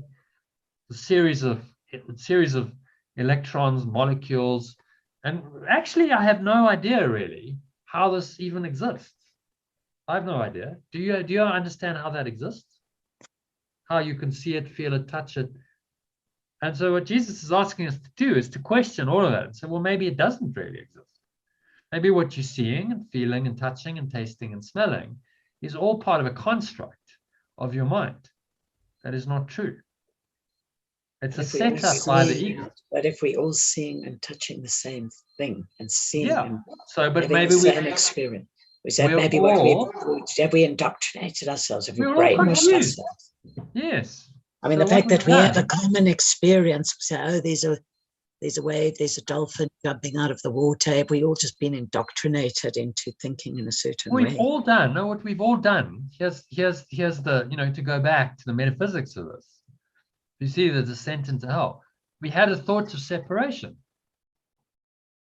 Right? One tiny mad idea, which was then shared by this mind, which we then call the ego mind. One tiny mad idea kicks this whole thing off. Because we all believed in that idea, there's a common belief. Now we go down the track and we create this world. And we all see this world because it originated from one tiny mad idea that we shared. And so within this construct of the ego, there seems to be some unity because there was one tiny mad idea we shared. And so now we all did this. We all projected this out. And then we started this game of being separate, and then we fragmented ourselves into separate forms. And then we all see, apparently, the same world, but from different perspectives. But apparently there's like one world there, because that's the ego's form of unity. We now see from the same mind, the projection, the universal projector, the universal mind is the same for everyone. So that's why we see a common world. But it all came from a thought of separation, which is not true. So this is the teaching. This is what he's trying to teach us. None of this is true. We projected it, we perceive it, we continue in this whole mad dream, and all of this just covers over our pure formless awareness. That's the only point of it. Do you see that? I'm starting to get a glimpse. This is one idea that led to all of this. One tiny mad idea that we shared. And now we have this common experience because we had the same common thought of separation. There was only one thought of separation that kicked it all off. So the ego started with one tiny mad idea. Okay, so now there's one split in the mind. that thinks that it's somehow separate from love. Now that idea then has to further fragment, because that's all an idea of separation can do. That now splinters itself into multiple different seeming entities with separate minds, seemingly. And this has all been projected out and expressed in a world where they seem to have separate forms. So now you have a body, you have your separate mind, you have a body, you have a world that's seemingly separate from you. And the ego's idea of separation has become deeply entrenched. Do you see that? In your psyche, deeply entrenched. And now you're experiencing an entire reality from that single idea. That idea is the governing principle of your new reality, which denies oneness and accepts that separation is true. And what Jesus is trying to say to us, no, none of this is true, because the original idea, the sponsoring idea of this universe and this world is separation, and that idea is not true. So therefore, everything that comes from that idea must be untrue too. So we need to be able to feel complete oneness with everything around us. Well, underlying all of this. So the oneness is when you look beyond the form. So you no longer see the form and you focus on the form. I don't really see that the bird is separate from me. I don't see that the tree is separate from me, because its form doesn't really even exist. Its form is an illusion. Its form is temporary and impermanent. What is true is that there's an essence of awareness, the very life essence of that thing, that creature, that plant, is the same awareness that is in my awareness. And that awareness precedes time and space. Before the idea of separation, that awareness existed. And that's still the fundamental truth of whatever that thing seems to be. It still has that awareness. Without that awareness, it would have no existence at all. So you're starting then to see what is true and discard what is false. Its form, identity, whatever it's attached to, it thinks it's a tree, it thinks it's an animal, it thinks it's a human. That's all thought. That's just false. That it's invented. The ego's invented that to keep it away from pure formless awareness, which has no separate identity. So our task is to see beyond the veil of illusion, beyond the form, to the very, very essence of everything. And if you really see the essence of that bird or that tree, and you really feel that, it's more like a feeling, seeing, feeling, then how can you not be happy and joyful? In fact, you'll be ecstatic, because that is your true nature. And you are now coming into contact, deep connection with your true nature. And so if you see everything like that, then you're confirming that awareness is true in you. And so this is the enlightened sight he's trying to lead us to. But he's saying, but you've got to let go of your existing beliefs around whatever everything is in this world. So you think the bird is nice? Well, let's just drop that belief. Let's just let that go, because what I'm training you to do is to become aware of this awareness that underlies everything. And unless you deconstruct all of your beliefs, you will maintain this belief in the dream. And you will never get to this awareness, because the awareness of the illusion covers over. It's a veil that covers over your pure formless awareness. And I know this is true. I absolutely know this is true, because I had this experience. It was an experiential realization of like, yes, I absolutely get this. That this is just a veil of illusion that we've pulled over. And the only purpose of it is to justify all of the thoughts and emotions that are involved here that cover over our pure formless awareness. And so the only purpose of the world is to justify the ego's thoughts and keep us away from this awareness. That's it. That's why we're here.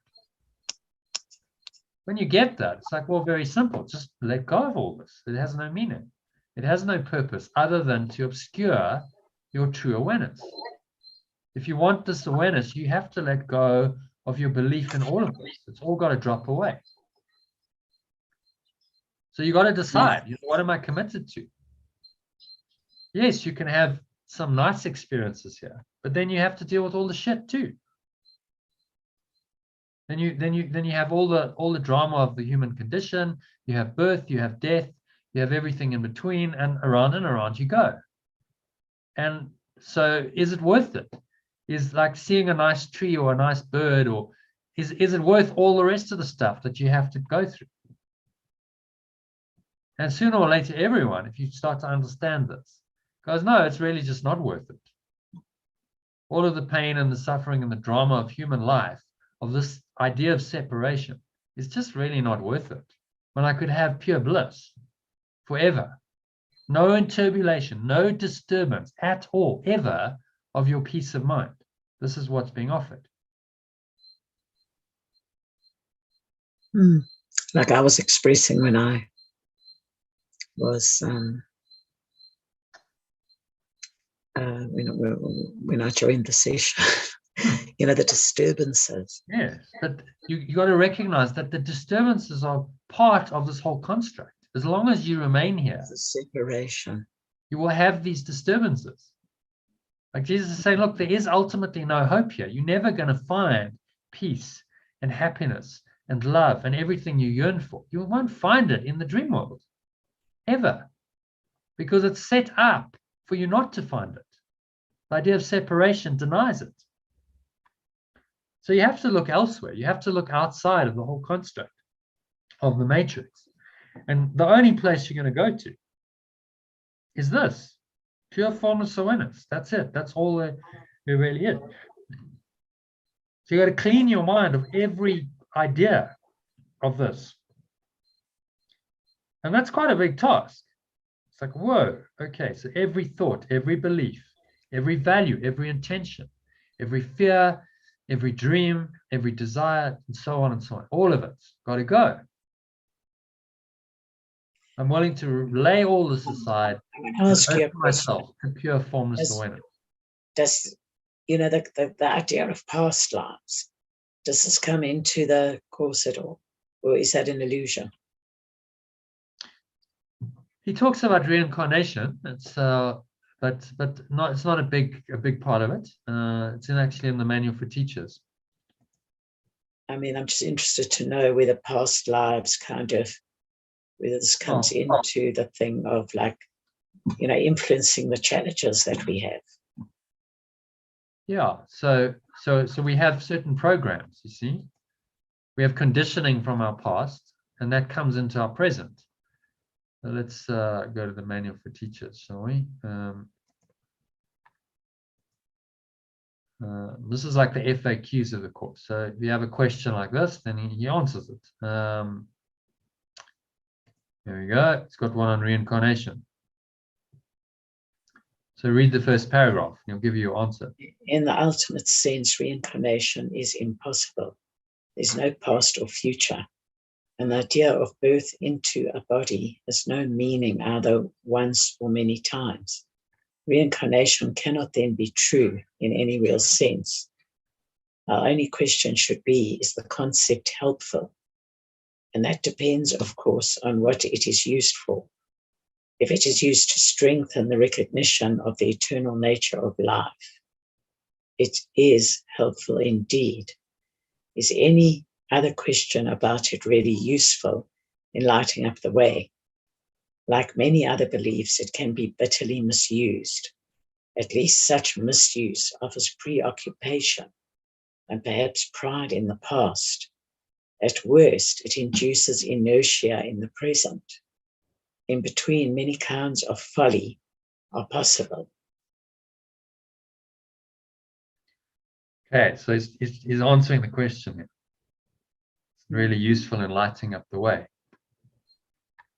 Our only question should be, is the concept helpful? And that depends, of course, on what it is. If it is used to strengthen the recognition of the eternal nature of life, it is helpful indeed.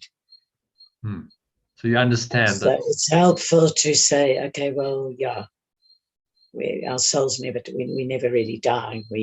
Yeah. Our mind's just recycling into another body. That's helpful. Yeah, recycling into. But as Eckhart Tolle says, he says, well, reincarnation is not going to help you in your next life if you still don't know who you are. Which is true. If you're still confused about who you are, you can come here as many times as you like, and it's not really going to help you. You're just recycling over and over into a body.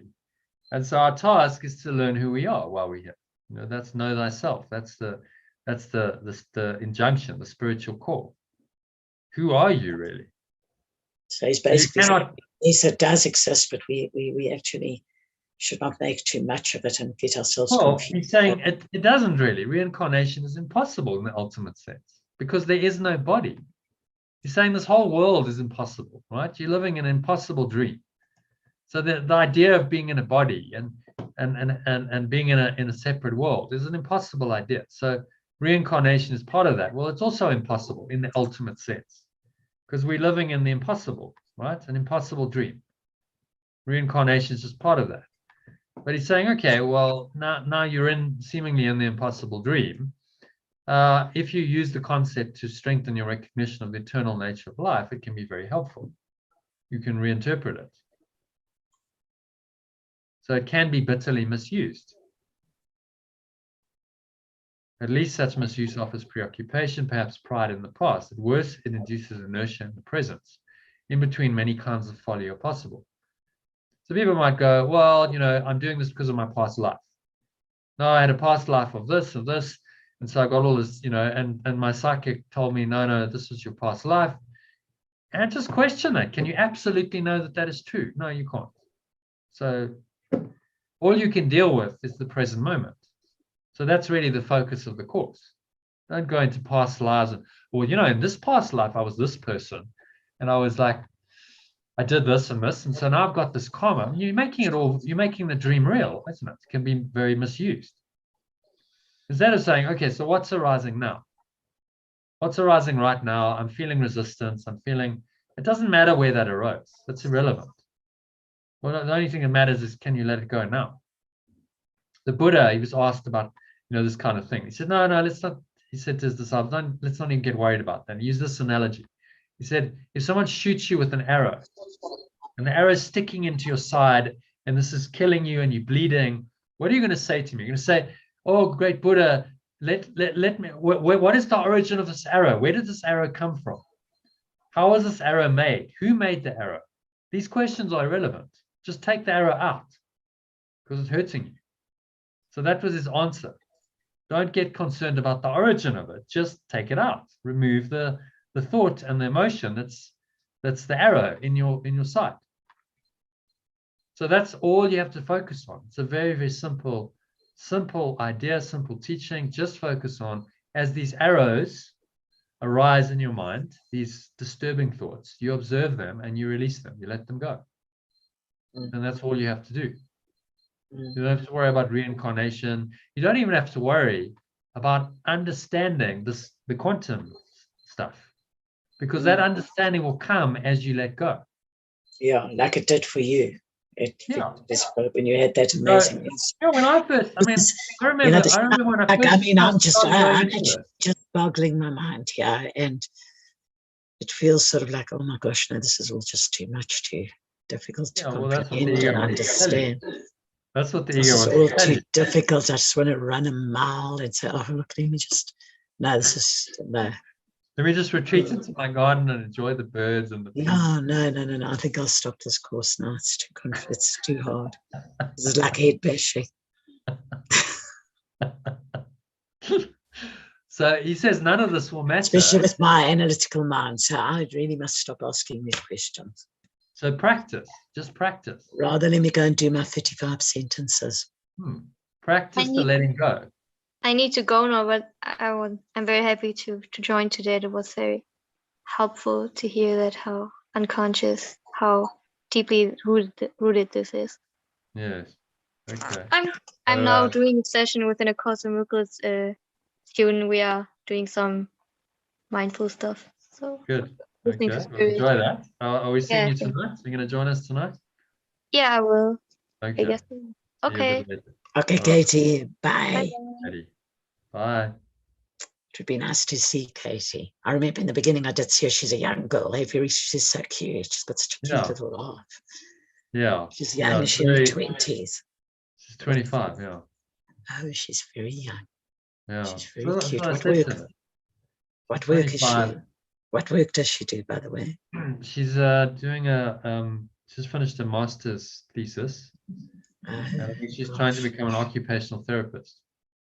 But she's not entirely sure because she got rejected. And so it's like, so she's really spending a lot of time on this. I'm like, okay, well, that's, obviously. Why it's would quite she young. get rejected from being an occupational therapist? I don't know. I don't know the details. Yeah.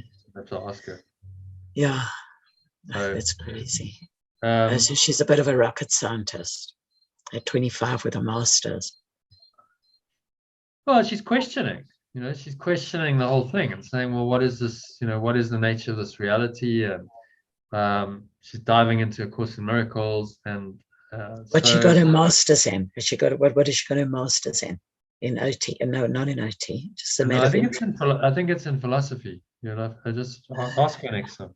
I think it's master's in philosophy. She's just submitted her thesis, so she obviously it's got to be reviewed and they pass her, then I guess she'll have her master's. But she wants to be an occupational therapist, or does she? She's not sure. It's like, well, should I be doing anything? Should I just be it's an amazing occupation, that actually. They're very, very few.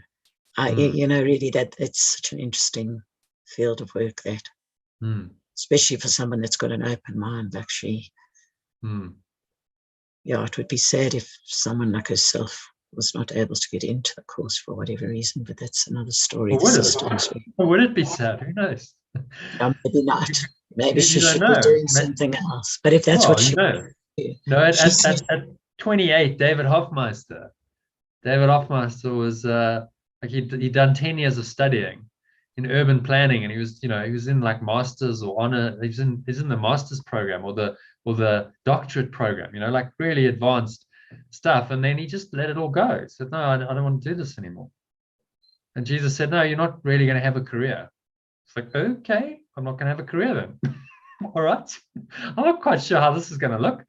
And then he just studied the course, just like he studied it for 8 hours a day for 5 years. And then this voice takes him on the road and says, okay, well, now we're going to go out and you're going to take this out and you're going to learn lessons on the road. And so he drove around America for 5 years, just staying wherever. It just like went on the spirit would guide him. Okay, go there now. We'd get an invitation, he'd go and he'd see Course in Miracles students, and then he'd sleep somewhere. He said, I didn't know where I was going to sleep any nights. It was like, I don't know, I'm just getting up and I've got enough gas or petrol in my tank to get me wherever I'm going, and then I go from there. And he just lived moment by moment for 5 years like that. So that was great. Is he quite huge actually in his work? Quite huge in a sense of people following him. Yeah, he's got a good following. He's probably one of the most followed teachers in the course. He's built this little community over all these years. He started getting people who were interested in the message, and then people came to live with them. And he was like, okay, well, we're going to build this they call it Living Miracles, and they've registered a non-profit, and they do retreats all over the world, and now they do online stuff. And that all just unfolded. That was really his career. He said, you're not going to have a formal career. You're not going to go into the corporate world or anything, but just let me guide you, and I will guide the path of your life. And he started at 28. So a lot of he's been doing it for a long time, 35 years or something. He's now in his early 60s. So he's explains very, I must say, I've really enjoyed the one or two that I've listened. He's really very, very good. Yeah, well, he gets it. If you look at the top of these, so you'll see, listen to David read this section. Do you always give him? Do you always because I actually links. If you want to listen to ask you, I wanted to ask you, because I was just, I did mention this to you, that I listened to him on that neutrality thing, and then I thought, I'm pretty sure I listened on my phone, and then I couldn't find the link again. So why was that? I don't know how you got there, because I haven't sent you that link to that lesson yet, because we're not there yet in the course. But if you go into the any workbook lesson, so let's bring up the.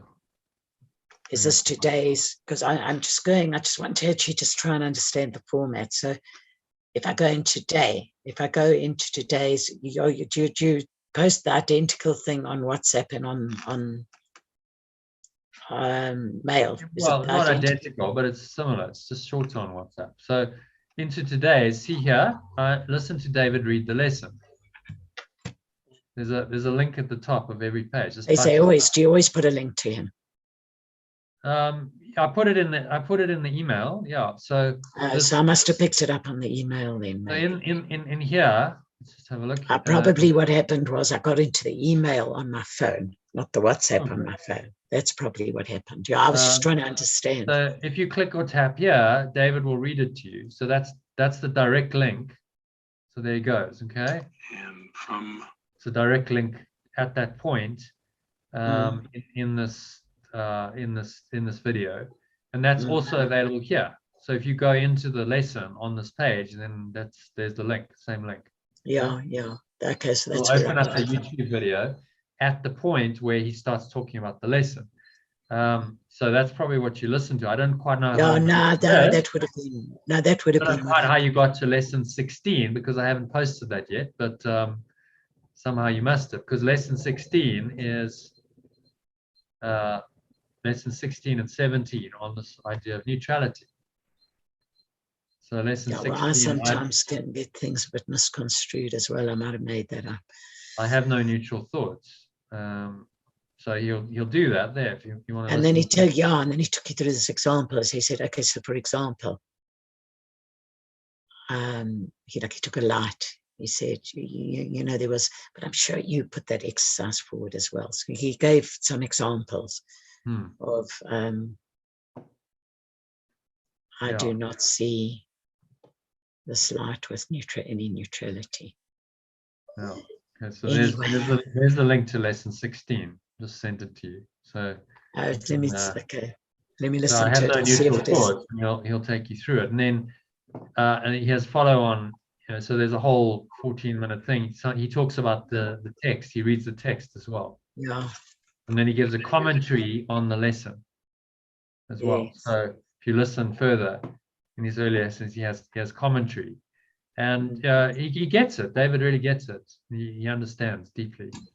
I've listened to him in person. I've met him. It was interesting when I met him first. Where did you meet him? I met him in London, actually, to start with. And then he came to South Africa. So I met him again in South Africa. Yeah, I was in London. We went to this conference, the Course in Miracles conference, and he was teaching there.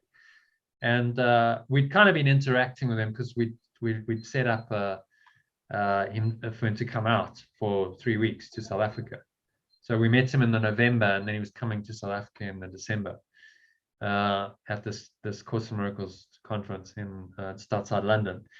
And just like when I met him, it was so interesting. I had such an experience of lightness, like I hadn't experienced with anyone really before. Just like this, there was this experience of just this, like a feather. I can't, it's very difficult to put it into words. Just like so light, just such a light presence, almost like there's nothing there. You know, there's like there's no like tangible personality there, that kind of thing. You know, it's just like the sense of a lightness in this person that I hadn't really experienced. Would you say he's enlightened? I mean, like as much as Eckhart Tolle is, for example. Yeah, I mean, who knows? You know, there's degrees, and one can't say someone is totally enlightened. So he never has a negative thought. I don't know, but certainly there's a presence there of this lightness. There's a lightness of being around him, and a joyfulness. He's just very happy all the time. He's smiling all the time, and you can see this, like, as you can see. So he's put on a bit of weight. He's got this like laughing, like smiling, that's like the laughing Buddha, you know, just that lovely kind of light, joyful energy. And so that tells you, he's getting it on a deeper level. There's just joy coming through. And he just lightly walks through life, and he's just like, okay, well, I'm going here now, I'm doing this now, I'm traveling to somewhere, and this stuff just comes through him. Interestingly, he was quite shy. He was scared of public speaking at one stage. And now he's just like, okay, well, I'll speak in front of hundreds of people potentially, and it just comes through. There's no rehearsal of it. He just comes, and he's just in his free flow, and he's just going with it, because he studied for 35 years, and at one stage he was doing 8 hours a day of reading the course. Jeez. And that's like serious study of this book, 8 hours a day. And he's like, yeah, I was just maxed out. I did as much as I could. It was like 8 hours. That's about as much as I can do. So that's like that's an immersion. That's what you call a deep dive into this work. And then he just immersed himself in it, and he started to be able to teach people. People are like, wow, you really understand this on a deep level. Like, let's listen to you. And he could quote verbatim from the course, could quote like paragraphs. People say, how do you do that? So I don't know. I've read it so many times. I guess it's just there, coming through. So he's really a great teacher of it. Him and the two teachers I most respect in the course are him and Ken Wapnick, who has passed away. But he was Hannon's kind of original. He was there from the start. So he helped to edit the course, and he was there at the very beginning of the whole kind of movement that it became, and then established the foundation for inner peace and dedicated his life to teaching the course, and also had a very deep understanding. Like David's a bit more mystic. Ken was quite practical in his understanding of it. So listen to both of them. They're both worth listening to. Okay, so it's very difficult. Yeah, not easy. Just what I'd say, Elaine, is just listen to Jesus, and he's saying just practice. You don't have to understand yet fully. In fact, the whole point is you won't understand fully. Do as he says. Just do as he says. Do the exercises. Do the course. Do the exercises. Do as much as you can. The meditation.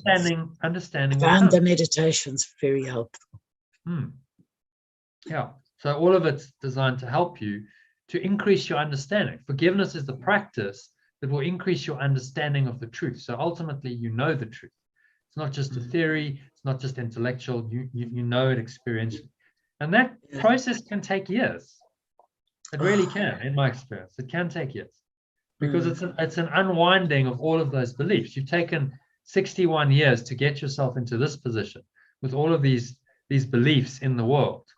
And now we're saying, okay, we're going to undo all of that. Well, it's probably going to take a bit of time, realistically, because you've taken this long, and who knows how many lives to wind yourself so thoroughly into the matrix that it's going to take some years to unwind you, and just go with the process. It's like, all right, well, I'm just going with the process, and I'm accepting that I don't fully understand now, but I'll keep practicing, because in the practice, I then start to understand more.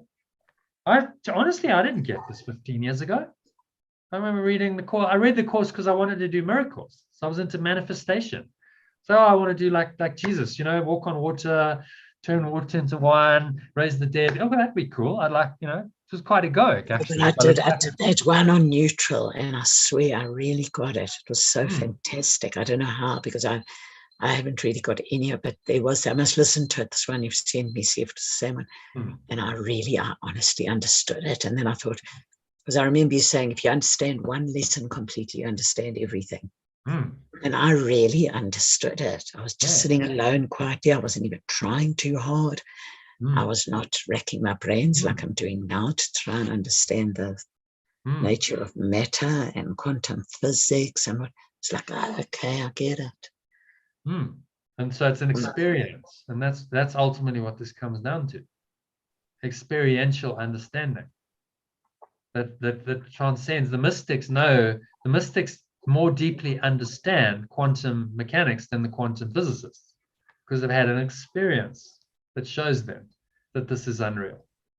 Whereas the quantum physicist goes, no, it's all theory. It's in my mind. It's intellectual. Yeah. But even they go. I think it was Heisenberg, or was it Schrödinger? One of them said when he was interviewed at the end of his life, he said, I don't like it. I don't like this quantum mechanics, and I wish I'd never had anything to do with it. Because it freaks him out. It starts blowing his mind and going like, whoa, what is this saying about reality? And I can't accept what it's saying. Although intellectually, as a scientist, he has to accept the conclusion that the research is showing. He can't accept it mentally and emotionally. Because it's saying, well, none of this is true, none of this is real. It just freaked him out. Have you heard of this scientist? He's alive. His surname is Sheldrake. I forget his first name. Yeah, Rupert Sheldrake. Rupert Sheldrake, who had his TED Talk band. Hmm. The famous, the band TED Talk, although you can Google it. I heard about that at this course I went to on NPI at the BRC. Okay. Yeah, and I haven't watched it. What did he say in the band TED Talk? Well, he talks about it's what you were talking about with this inexplicability of, you must Google it. Just Google. I don't want to just try and explain it because I honestly, I don't understand it well enough to put it over to you properly. So, but if you Google band TED Talk, Rupert Sheldrake band TED Talk. So why did Ted ban it? There we go. No, the TED Talk didn't ban Science delusion. There we go. Yeah. Science delusion. And they banned it. So interesting. So, it's like, well, why are they, who is banning it and why are they banning it? Yeah. But you know what Dr. Weinberg said about him, he said, this dude is really upsetting the status quo because he's a very conservative guy. He actually is very well respected. He's a physicist, he's a scientific, he's a what do you call it in the field of science? He's an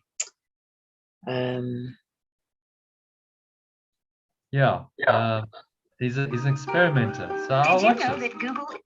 Look, he's very, very well respected. Apparently, he is really freaking the scientific world out because they can't.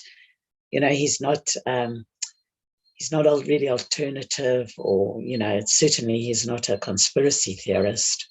Nothing. So that they can't sort of like classify him, and so he's not credible. So he's really he's ruffling a lot of feathers, and so they banned his talk. Yeah, that's so interesting, eh? Ted's statements on the matter. So they actually banned it. I mean, talk about. Okay, so you supposed but yet it's available. But yet it's available if you. So they have not got the power on Google to ban it completely. When you talk about platforms, social media platforms, where they just take you out, like on LinkedIn or Facebook, they just take you out. Yeah. They can't actually deplatform you. What I don't understand is how come you can watch it if you. Because Google is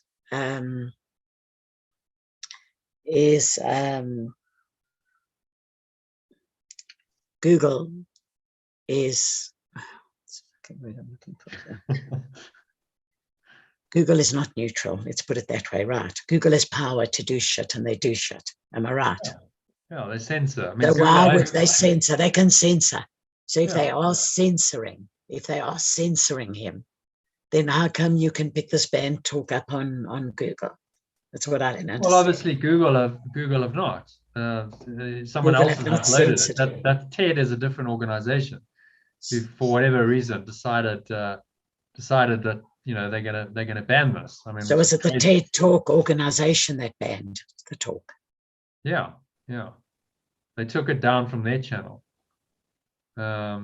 Including a survey published scientific recommendation for science board in our community. We decided that Graham Hancock's and Rupert Sheldrake's talks, TEDx Whitechapel, should be removed from distribution on the TEDx YouTube channel. We're not censoring the talks. Instead, we're placing them here, where they can be framed to highlight both their provocative ideas and the factual problems with their arguments. See both talks after the jump. All talks on the TEDx Talks channels represent the opinion of the speaker, not of TED or TEDx. Not to provide a platform for talks which appear to have crossed the line into pseudoscience. Right. So who decides that then? Who decides whether it's pseudoscience or not? Cross the line. Oh, whose line then?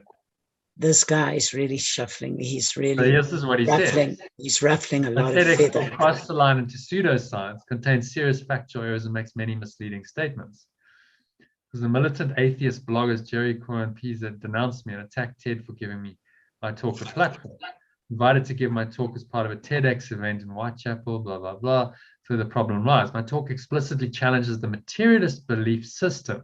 It summarized some of the main themes of my recent book, Science Set Free, in the UK called The Science Delusion. Fortunately, the TED administrators have publicly aligned themselves with the old paradigm of materialism, which has dominated science since the late 19th century. TED say they removed my talk from their website on the advice of their scientific board, who also condemned Graham Hancock's talk. Hancock and now facing anonymous accusations made by a body on whose authority TED relies, on whose advice they act, and behind whom they shelter, but whose names they have not revealed. TED's anonymous scientific board made 3 specific accusations. It suggests that scientists reject the notion that animals have consciousness, despite the fact that it's generally accepted that animals have some form of consciousness, and there's much research and literature exploring the idea. Matter is unconscious. So this is questioning. See, what he's questioning here is the Newtonian paradigm, right? That's the paradigm. The Newtonian physical objective reality. There is an objective reality that's independent of consciousness. Even though quantum mechanics, the Copenhagen interpretation of that, says this. There's no reality in the absence of observation. It's there. Copenhagen, Google it. Copenhagen interpretation. No, it's all around that. It's all around that. Yeah, that thing. And because the scientists have a hard time accepting that the world that they think they see is not real. They really do. Everyone has a hard time accepting. Yeah, but yet they have come to accept that there is no such thing as experimenter unbiased. They have acknowledged that. Yeah, but it's a scientific principle. There is no reality in the absence of observation, but it's an interpretation. It's a Copenhagen interpretation of it. There are other interpretations. So it's still dealing in interpretation. Interpretation involves belief, doesn't it? So their belief systems are being challenged. And then people react. If the ego feels threatened, it reacts. And this is what's happened. So Rupert Sheldrake's pushing into the ego's thought system of, yes, you think this is all real, and you think your scientific materialist paradigm is true, but actually saying, no, it's not true. There's something way beyond this, guys, and they don't want to accept it. So then they ban his talk. And, you know, as he responds here, it's like, well, actually, what you're banning, you're saying this crossed the line into pseudoscience. Oh, okay. So who decides what's pseudoscience and what's not there? You see, I mean, isn't that just a great label? Oh, it's pseudoscience, therefore we'll discount it. But maybe actually it's true science, and maybe your science is pseudoscience. Who decides these things? Maybe Newtonian physics is pseudoscience because it's not true. It's not based on truth. It's actually false, that there's an objective reality out there. So maybe your entire paradigm of scientific materialism is false. This is what he's saying. And then, of course, the people who don't want to accept that. I mean, it was many years back that Newtonian, I mean, when the minute quantum physics came into the picture, yeah. But Newtonian physics basically went out the window, although not really. Not entirely, because the materialist paradigm, theoretically, if people fully accepted it, then yes, but they haven't. Like these classical scientists, even though they know about quantum, they don't really fully grasp it. They don't want to accept it. And they don't just want like you know, you're having a trouble accepting that this world is only in your mind. But you still but think, you know, but I'm not a scientist, you know, like when the scientists actually so truly understand why it's in contradiction, okay, the true depth of why it's in contradiction with Newtonian physics, then what's there to dispute? You know, with me, I'm not a scientist. So. They're still attached into the ego. So I was listening to a talk on quantum mechanics by this very bright guy. I'll send it out at some point in the course. You know, and he's giving this 55-minute talk in Cambridge, which is like, you know, This is where all this is where Newton probably spoke 500 years before, in the same room, in the same lecture room. Like, this is the history of it. Like, so some great scientists and so on have been through that. So he's giving this talk, and he's talking about, you know, quantum mechanics, and he's going on about, no, well, we've got, you know, this is going on, and we've got the standard model that we've developed, but it's not good enough. We want to get it better. Then he says one thing in the talk. He says, well, at time zero, he's talking about the Big Bang and so on. At time zero, we don't really know what happened before that. Time zero, right? Before the Big Bang. And then instead of pausing, going, well, that's actually really interesting. We don't really know. That's the unknown. He just moves on swiftly. Moving swiftly on, straight into his next sentence, but going back into time and space and what we think we know after the Big Bang. And, you know, now we want to get the model much better. And he's still caught up in the dream. He's trying to figure it out within the construct of the dream. And you're never going to do that. He went, oh, he got a little glimpse here. Beyond time zero, we don't know. Okay, so now you have a little opening there into this pure formless awareness, into something that transcends all of the models that you create, all the explanations, all your science. But you don't want to go there because you're too enslaved. Your mind's enslaved into this. You want to explain this.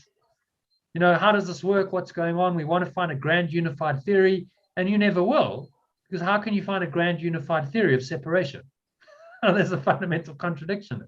You're not going to find it, which is why Einstein, possibly the greatest scientist ever, couldn't do it.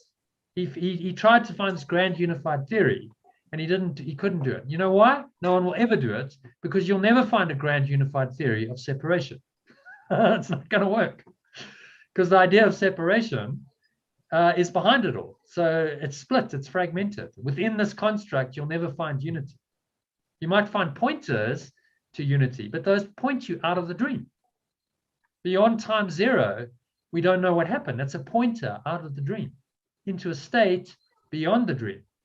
But he can't go there because his mind's still too attached to the dream and figuring out what's going on in the dream to go, okay, well, maybe actually I need to just drop all of this. All this quantum mechanics, it's nonsense, because it's explaining what's not even there. I need to actually let go of all of that and just be willing to go into this. And maybe that's what I should be dedicating my mind to, rather than trying to find a better model of an illusion. But he can't go there because his mind is still too attached to his identity. I'm a quantum physicist. This is my career. This is what I do. You know, I'm very clever, blah, blah, blah, blah. And he can't just stop his mind and go, no, you know what? Maybe I just got to stop here and just pause there and go, so what does that actually mean? Beyond time zero, we simply do not know anything. Oh, wow. What an invitation to go into the unknown, isn't it?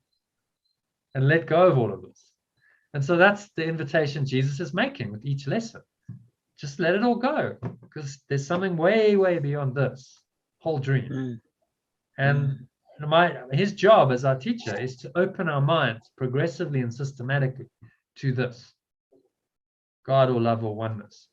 And he knows, well, you have to let this all go. You've got to let go of every single belief that you believe that keeps you in this dream. And that is going to be a process for the rest of your life. Welcome to the journey of the rest of your life.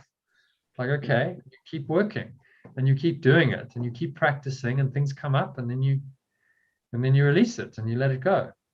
And as you do that, you do start to come into more and more awareness of this. And then one day you might just have a mystical experience where you just get it. You go into it and you're like, wow, I just really feel that. Yeah. But everything that you did, all the mind training, was preparation for that. So that's what he's saying. He's saying, look, revelation will come when you're ready. But in the meantime, you can practice. You can practice this thought system. You can practice forgiveness. And I'm going to help you to practice and use all of your experiences for the one thing that they're for, which is for letting go of forgiveness. And then you open your mind to this. And just be patient with it. Just say, look, okay, yes, this makes sense to me. I don't fully get it now, but that's okay. No one fully gets this when they start. No one. Good. I didn't get it. I remember like I got a glimpse. I read The Disappearance of the Universe, and they're saying God didn't create the world, which the Course says. I'd read it in the Course, but just hadn't penetrated. I remember just sitting back and going, oh my God. Like suddenly I just got a little, like, this isn't real. Like I'm sitting at this table now, reading. This table isn't real. This plant isn't real. This room isn't real. Yeah, it's But like I got an insight, you know, it's like, yeah, I'm getting it, sort of. And then I went, oh shit, like, what do I do with this? Like, how do I continue with my life? yeah. How do I process this? This isn't real.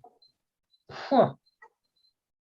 And I didn't know. I actually really, I honestly, No, but it was an insight and an opening into the truth, and then you carry on. So okay, we'll just carry on this path, and the processing will come. I'll start to learn more how to deal with it, and you do. And at times you feel like, my God, my world's just deconstructing here. I'm just like, I'm all at sea. It can feel very unsettling because your entire belief system is being questioned and turned upside down.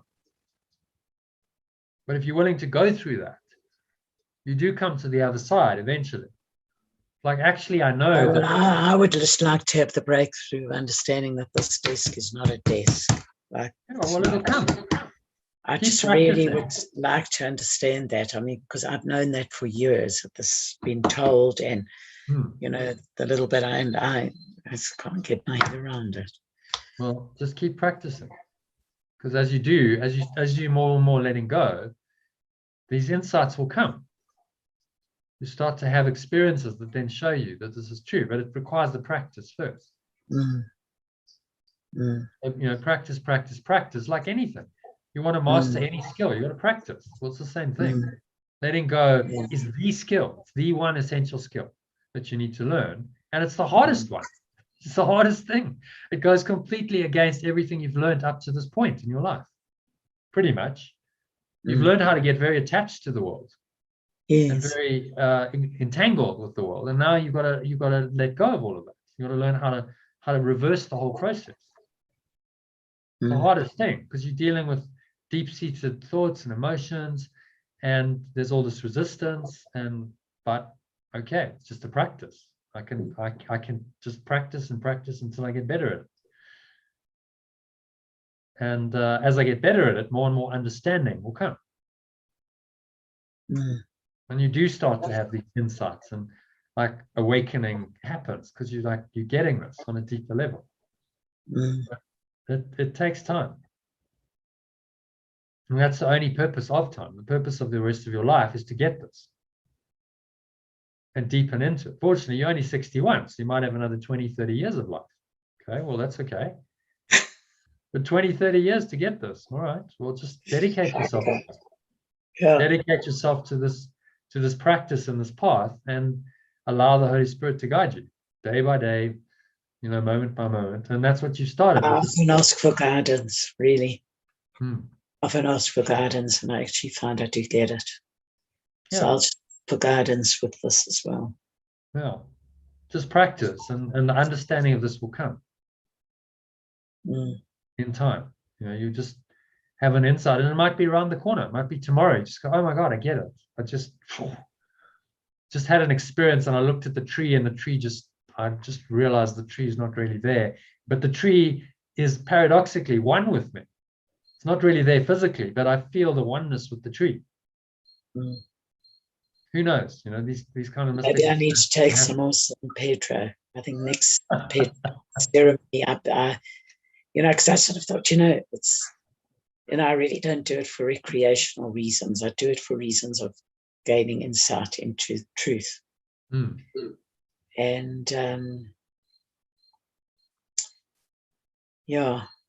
well, if I go in there maybe next time with the intent to actually, I'll go in there with that intent to actually digest and integrate the idea that nothing I see is as I think it is. Nothing is truly there. Yeah, nothing is there. Yeah, I would like to it's all an illusion. I mean, there's no substances anyway. Even if you know, at the subatomic level, you think there are atoms. I mean, it's all space. It's like 99.9999% space. And then these particles, so-called particles, are not even really there either, because they're kind of waves. They're particles when you look, and they're waves when you don't look. So are they even really there? Do they have any like absolute reality? Kind of pop into and out of some kind of existence. It's like, what are they? Well, they're just thoughts. That's what they are. It's all thought.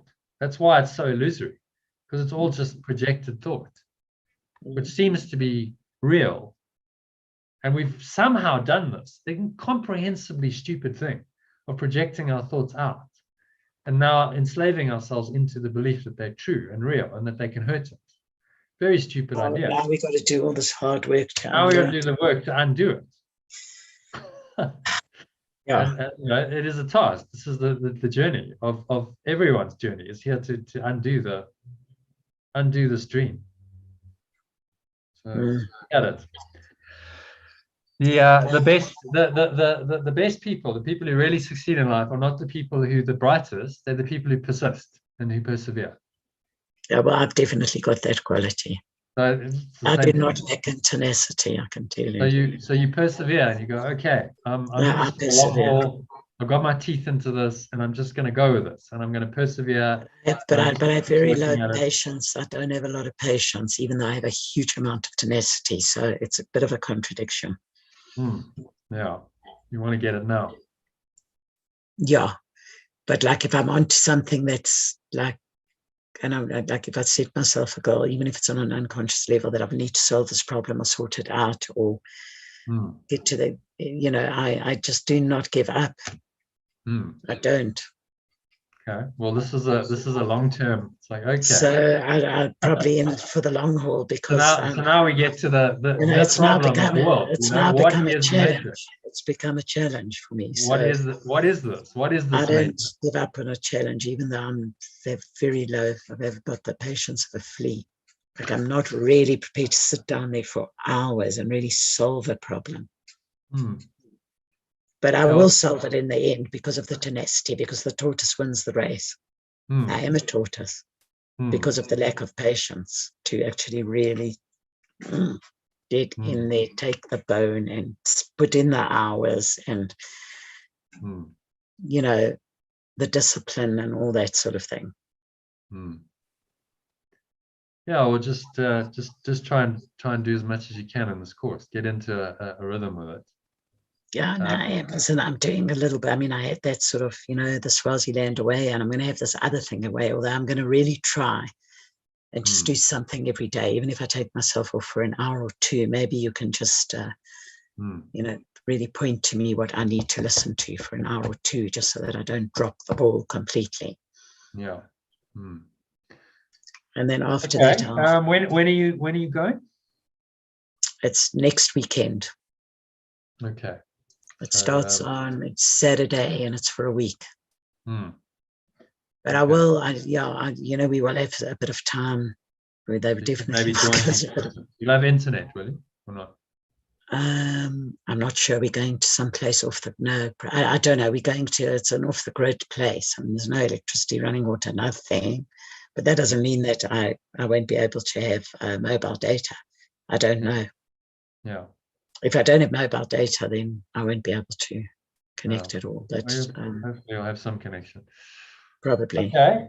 So we've got a coaching session coming up this weekend. If you want to do something on so Saturday, we've got the movie. Let's watch the movie first, I think, because that might be helpful. We do coaching afterwards. So Sunday, maybe. Sundays. Sunday, we've got a session at 2:30. So we can do we can do it at 9, which is what we've been doing. Sunday at 9. I've got a masterclass I'm running, so on Sunday, because that's my one free evening, apart from Saturday. Well, Saturday's not free. So we could do after the Saturday. We could do Saturday. So Saturday, tomorrow I'm going out from 4 o'clock. I'm having dinner with my parents. Then we're going into the movie. Then I've got coaching with Katie, so it's probably not going to work. So maybe Sunday after the session, between like 6 and 8 p.m. Does that work? Mm. Can go straight from the session. We'll finish it at about 5:30. Take a short break and then do it at 6. If you feel up to it, I'm good. Yeah, I mean, you need to have a bit of a break as well. So maybe 8 rather than 6, just to give you a bit no, but of I'm a doing a break. master class at 8. Oh, sure. Oh, No. I don't know how you do it, eh? Yes. Just in the flow, you know. I'm just flowing with it, and there's no resistance. So then It's not like you're not telling yourself, oh no, this is all too much for me. I cannot do. I mean, I'm already like trying to rescue you. no, It's not possible. You can't do all of that. no, of course I can. I know I can easily. I mean, I can work all night on a few hours sleep, having not slept. I've done 2 or 3 all-nighters in a row. Like, you know, this is the kind of stamina I have. I can do, and that's not boasting, but it just means that there's a capacity, because I've tapped into the spirit, there's a capacity to do much more than most people think is possible. Mm-hmm.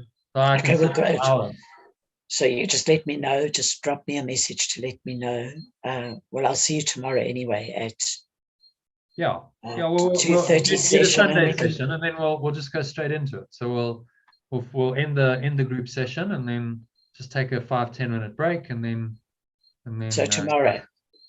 No, Sunday. Oh, Right? Sunday. Sunday. Sorry, Sunday. and the movie is The movie when? is tomorrow. The movie is tomorrow. At Okay, what so time? movie, the same time, 8:30. Okay. Okay, so join All right, tomorrow and then Sunday. 8:30, and then Sunday 2:30 we'll do the session, the group session, and then we'll go straight into our coaching. Okay. Okay, cool. All Good. right. Thank you. Okay. Namaste. Have a good evening. Are you going to join us tonight? Yeah, I will. But it will Great. be a bit later because I've Okay. got a friend coming around All for right. dinner. So Great. Bye for now. bye for now. Cheers. Namaste. Namaste. Thank you, Jono. My pleasure.